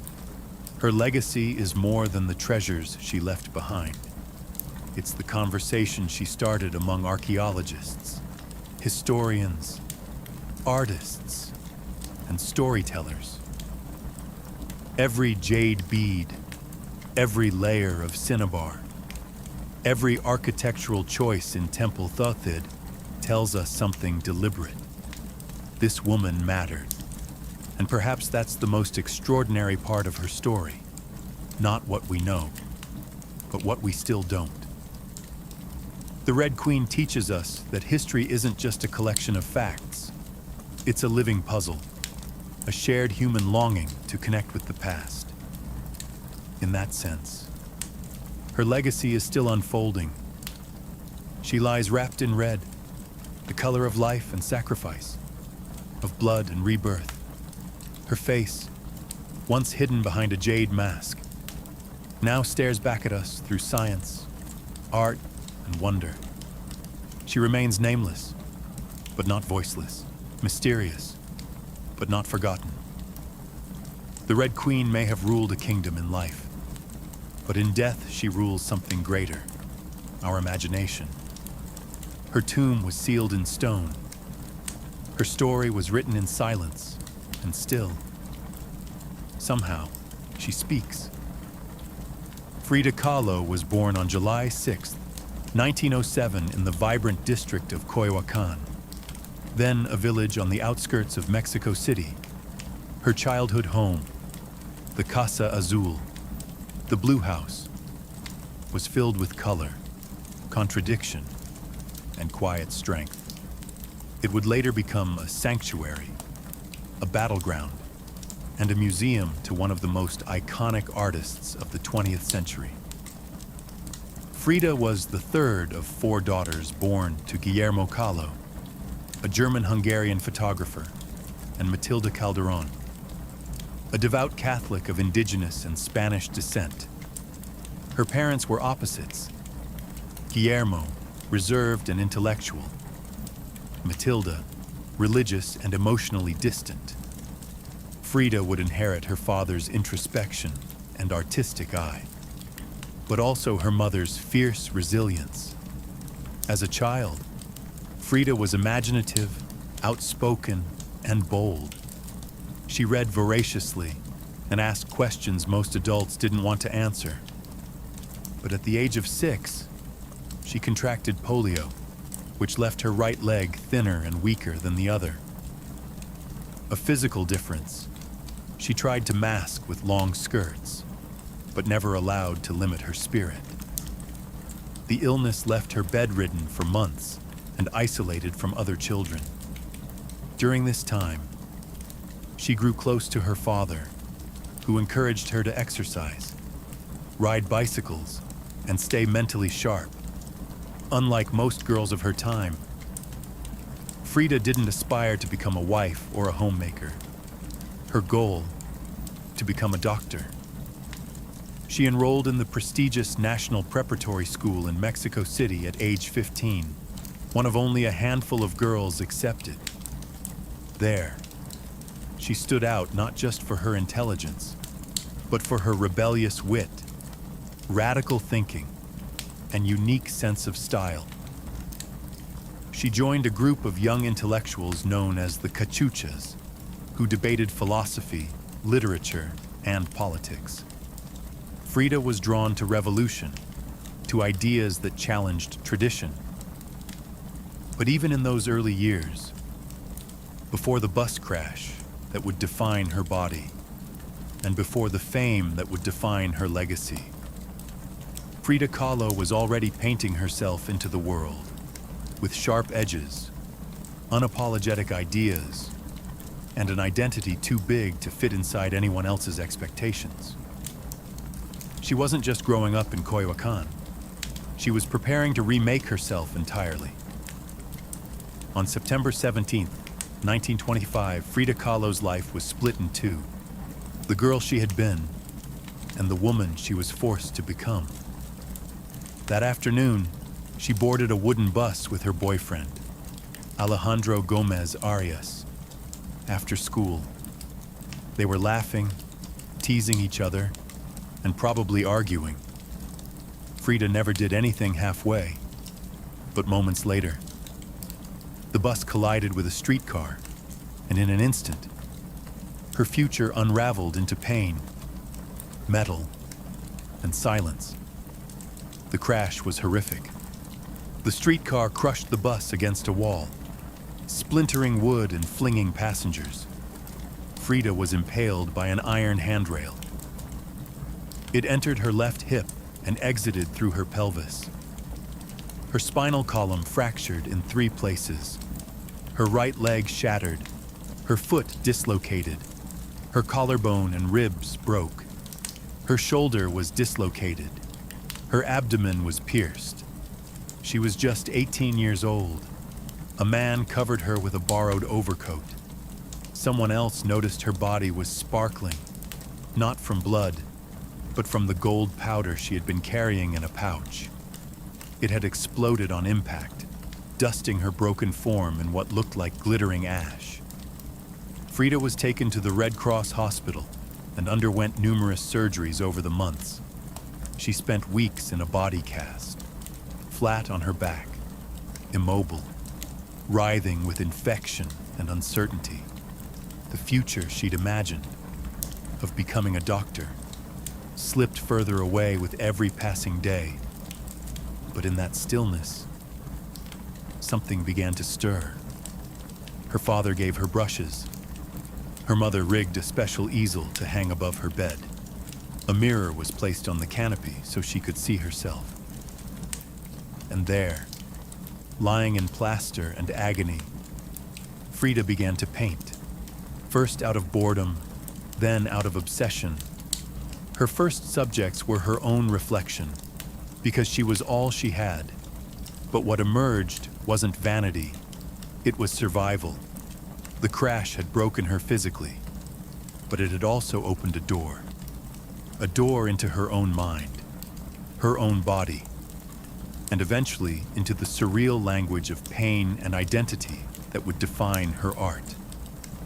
The girl who wanted to heal others now began healing herself, one brush stroke at a time. As Frida Kahlo lay encased in plaster and steel, a body fighting itself with every breath, she began to paint. What started as a form of therapy soon became a language, and that language was deeply personal, brutally honest, and often hard to look at, which was precisely the point. Frida didn't paint pretty flowers or polite landscapes. She painted pain. Her pain. Physical, emotional, and existential. Her first subjects were self-portraits, not because she was vain, but because, as she famously said, "I paint myself because I'm so often alone and because I am the subject I know best." Her early works were small in scale, painted on tin or wood panels inspired by Mexican retablos. Devotional paintings meant to tell stories of suffering and miracles. Frida turned this tradition inward. Her body became the canvas. Her emotions became the altar. She painted herself as split, as pierced, as bleeding. In one painting, she is impaled by nails like a modern-day martyr. In another, she floats in a barren landscape, tethered to a broken column, a metaphor for her shattered spine. She painted herself weeping, fractured, decapitated, and bare, but never passive, always watching. Her pain was not sanitized. She painted the ugliness of trauma with beauty, defiance, and even humor. Each piece was a reclamation of her body, her experience, and her identity as a woman in a world that often tried to define her. But Frida wasn't just telling her story. She was inventing a new kind of visual narrative, one that blended Mexican folk art, surrealism, medical illustration, and symbolism. Her paintings became dreamlike autopsies of her soul, framed in color, culture, and myth. By the time she recovered enough to walk again, albeit painfully, Frida was no longer the girl who had wanted to be a doctor. She was an artist, and her art was unlike anything anyone had seen. She had taken the worst thing that had ever happened to her and turned it into a source of creation. Frida Kahlo didn't just paint her pain, she made the world look at it. And in doing so, she turned suffering into a sacred act of self-expression. In 1928, still recovering, still painting, and just 21 years old, Frida Kahlo met the man who would become the most profound and turbulent relationship of her life, Diego Rivera. He was 20 years her senior, already Mexico's most famous painter, massive in both stature and presence. Rivera was a giant of Mexican muralism, known for his sweeping, politically charged frescoes that told the story of the Mexican people. Frida had seen his work before. She admired it. But now she wanted his opinion of her work. She brought her paintings to him at the Ministry of Education, interrupting his scaffolded work to ask bluntly, "Do I have talent?" Diego took one look and said yes, and not just out of kindness. He recognized in her something rare, an unfiltered voice, raw and unpretentious, full of rage, irony, pain, and beauty. They began a relationship that was as consuming as it was creative. Frida once said, "They married in 1929, an odd pairing to outsiders." Diego, massive, unfaithful, politically famous. Frida, sharp-tongued, fiercely independent, already walking with a cane. Her parents called it a marriage between an elephant and a dove. Their bond was passionate, but chaotic.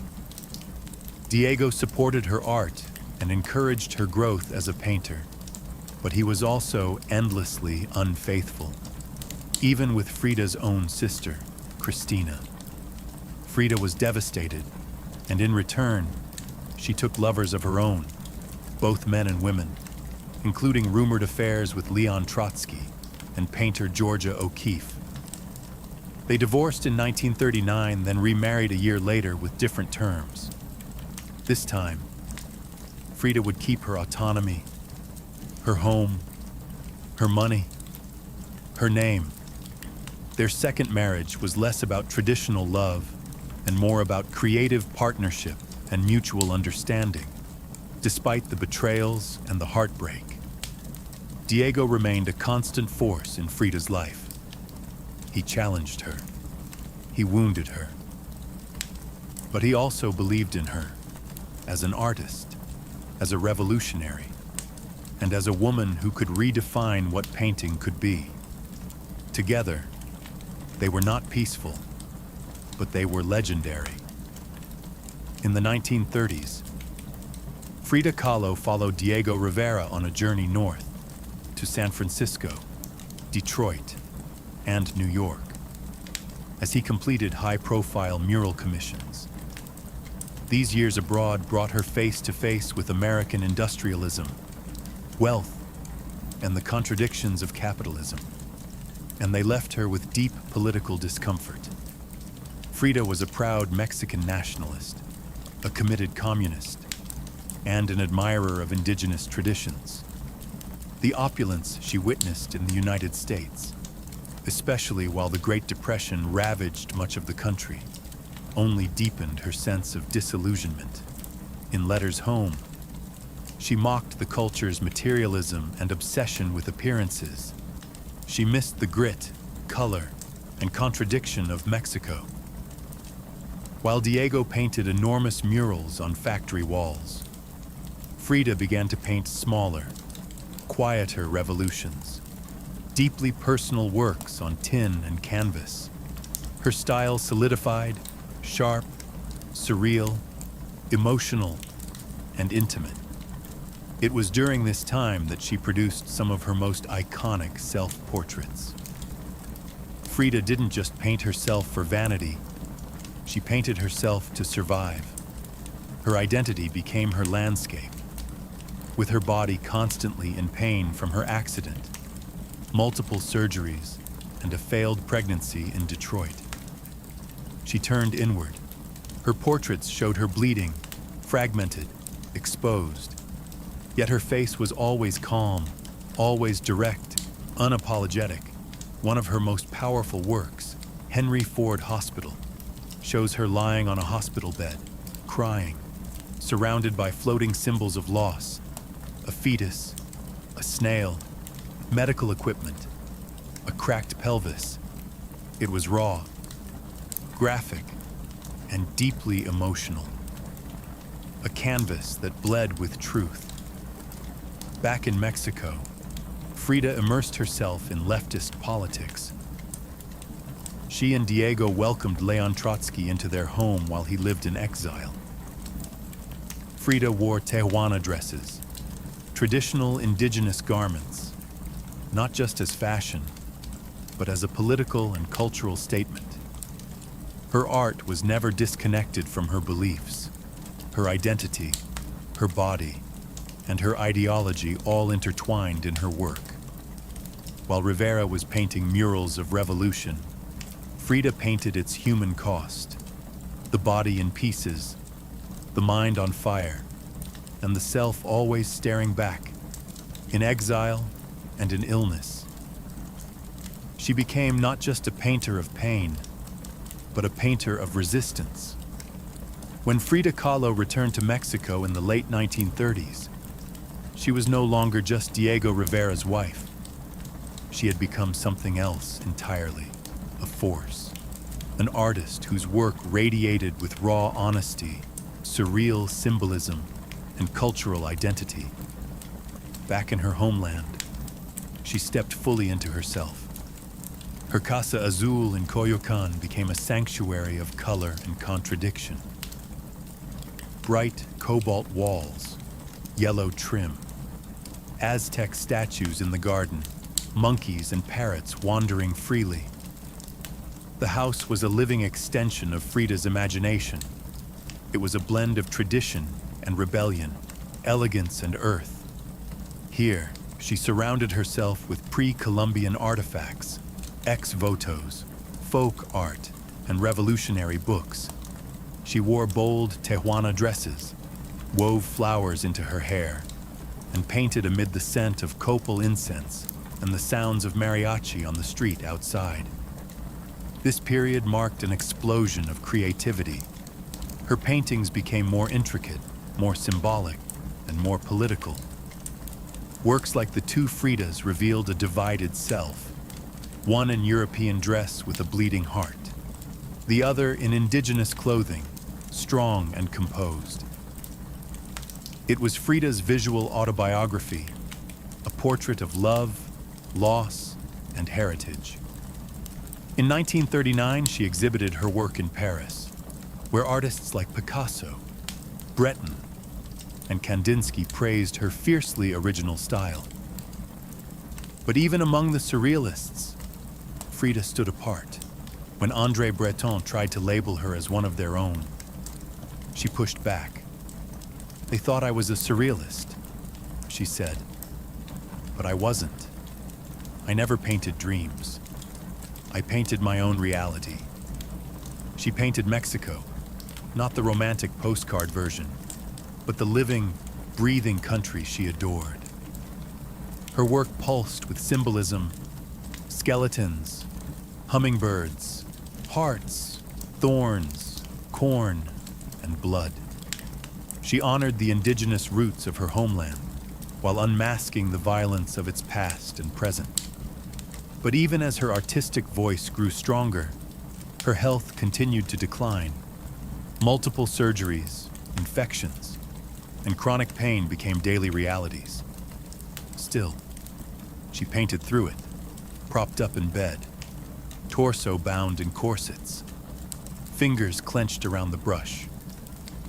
Frida had returned to Mexico not to rest, but to reclaim her power through paint, through politics, and through her fearless embrace of the self. As the 1940s wore on, Frida Kahlo's body continued to betray her. Her spine was deteriorating. Her right leg was constantly infected. She underwent more than 30 surgeries in her lifetime, often in grueling succession at times. She was bedridden for months, encased in body casts or immobilized by traction devices that stretched her bones apart. But still, she painted. Each canvas during these years became both a release and an act of resistance. Her works grew darker, more defiant.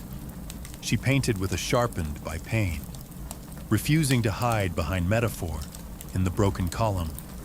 She presents herself split down the middle, her body pierced with nails, a cracked ionic column replacing her spine. Yet her face is stoic, her gaze unflinching. Pain, for Frida, was no longer just a subject. It was her companion, her antagonist, her muse. Her political voice also grew louder. She joined the Mexican Communist Party, marched in demonstrations, wrote fiery letters, and called out imperialism and injustice. When her health no longer allowed her to walk, she appeared at protests in a wheelchair, defiantly holding signs and shouting slogans. In 1953, Frida was given her first solo exhibition in Mexico, a long overdue celebration of her art. But her health was so fragile, doctors told her she couldn't attend. So she did what only Frida would do. She arrived by ambulance, carried in on a stretcher, and placed in the center of the gallery on her hospital bed. Dressed in traditional finery, surrounded by her own work, she greeted guests with tequila, laughter, and that fire still burning in her eyes. Her final paintings were both childlike and harrowing. In Marxism will give health to the sick, she painted herself wearing a steel corset, cradled by the hands of Marx, casting away symbols of oppression. Her last known work was a still life of sliced watermelons, one piece bearing the words, "Viva la vida," long live life. Even in the face of death, she remained defiant, joyful, and political. Frida Kahlo's last portraits weren't self-portraits. They were acts of revolution, painted in pain, but always signed with life. On July 13th, 1954, at the age of 47, Frida Kahlo died in the same place she had been born, La Casa Azul in Coyoacán. The official cause was listed as a pulmonary embolism, but those closest to her whispered of something deeper. She had been ill. Yes, but also exhausted by pain, by surgeries, by the long war with her own body. Just days before, she had attended a political protest against the CIA-led coup in Guatemala. Weak and wheelchair-bound, she insisted on going, her clenched fist raised in the air. Revolution remained her final heartbeat. Her last diary entry was brief but piercing.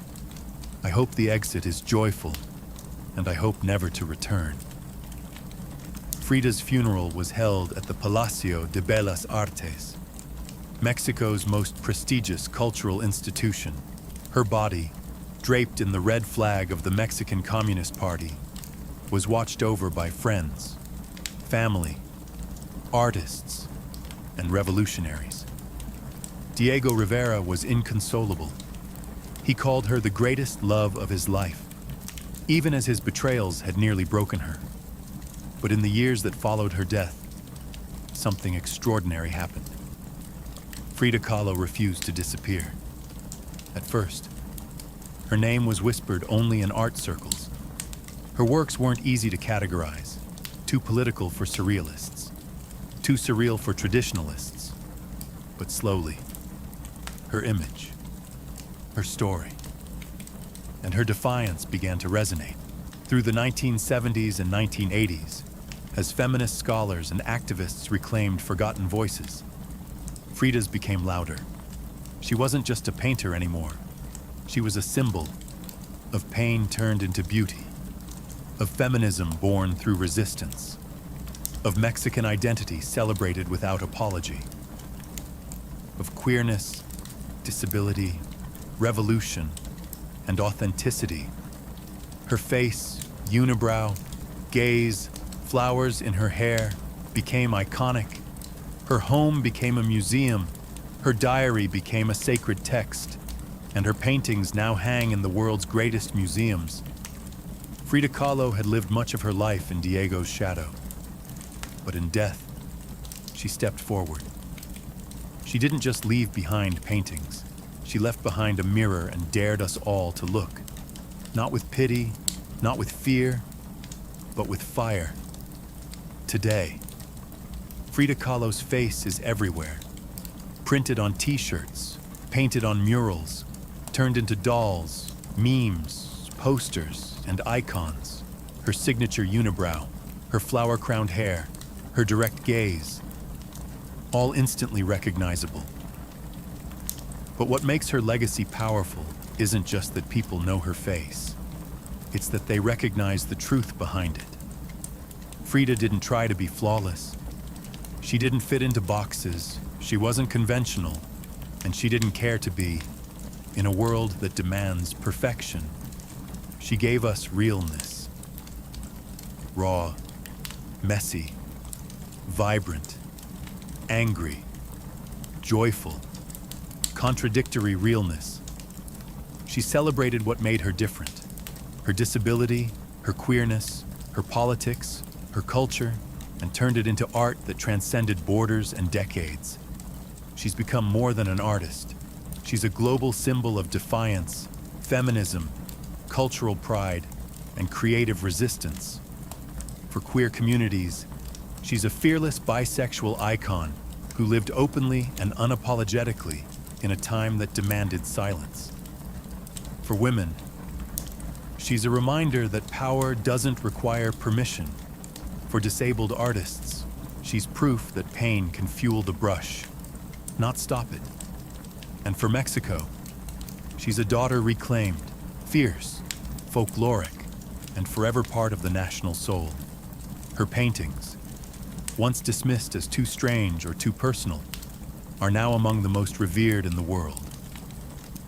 Works like The Two Frieders, self-portrait with thorn necklace and hummingbird, and The Broken Column aren't just seen.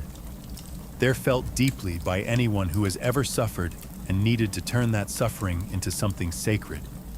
She lived in the margins and turned them into center stage.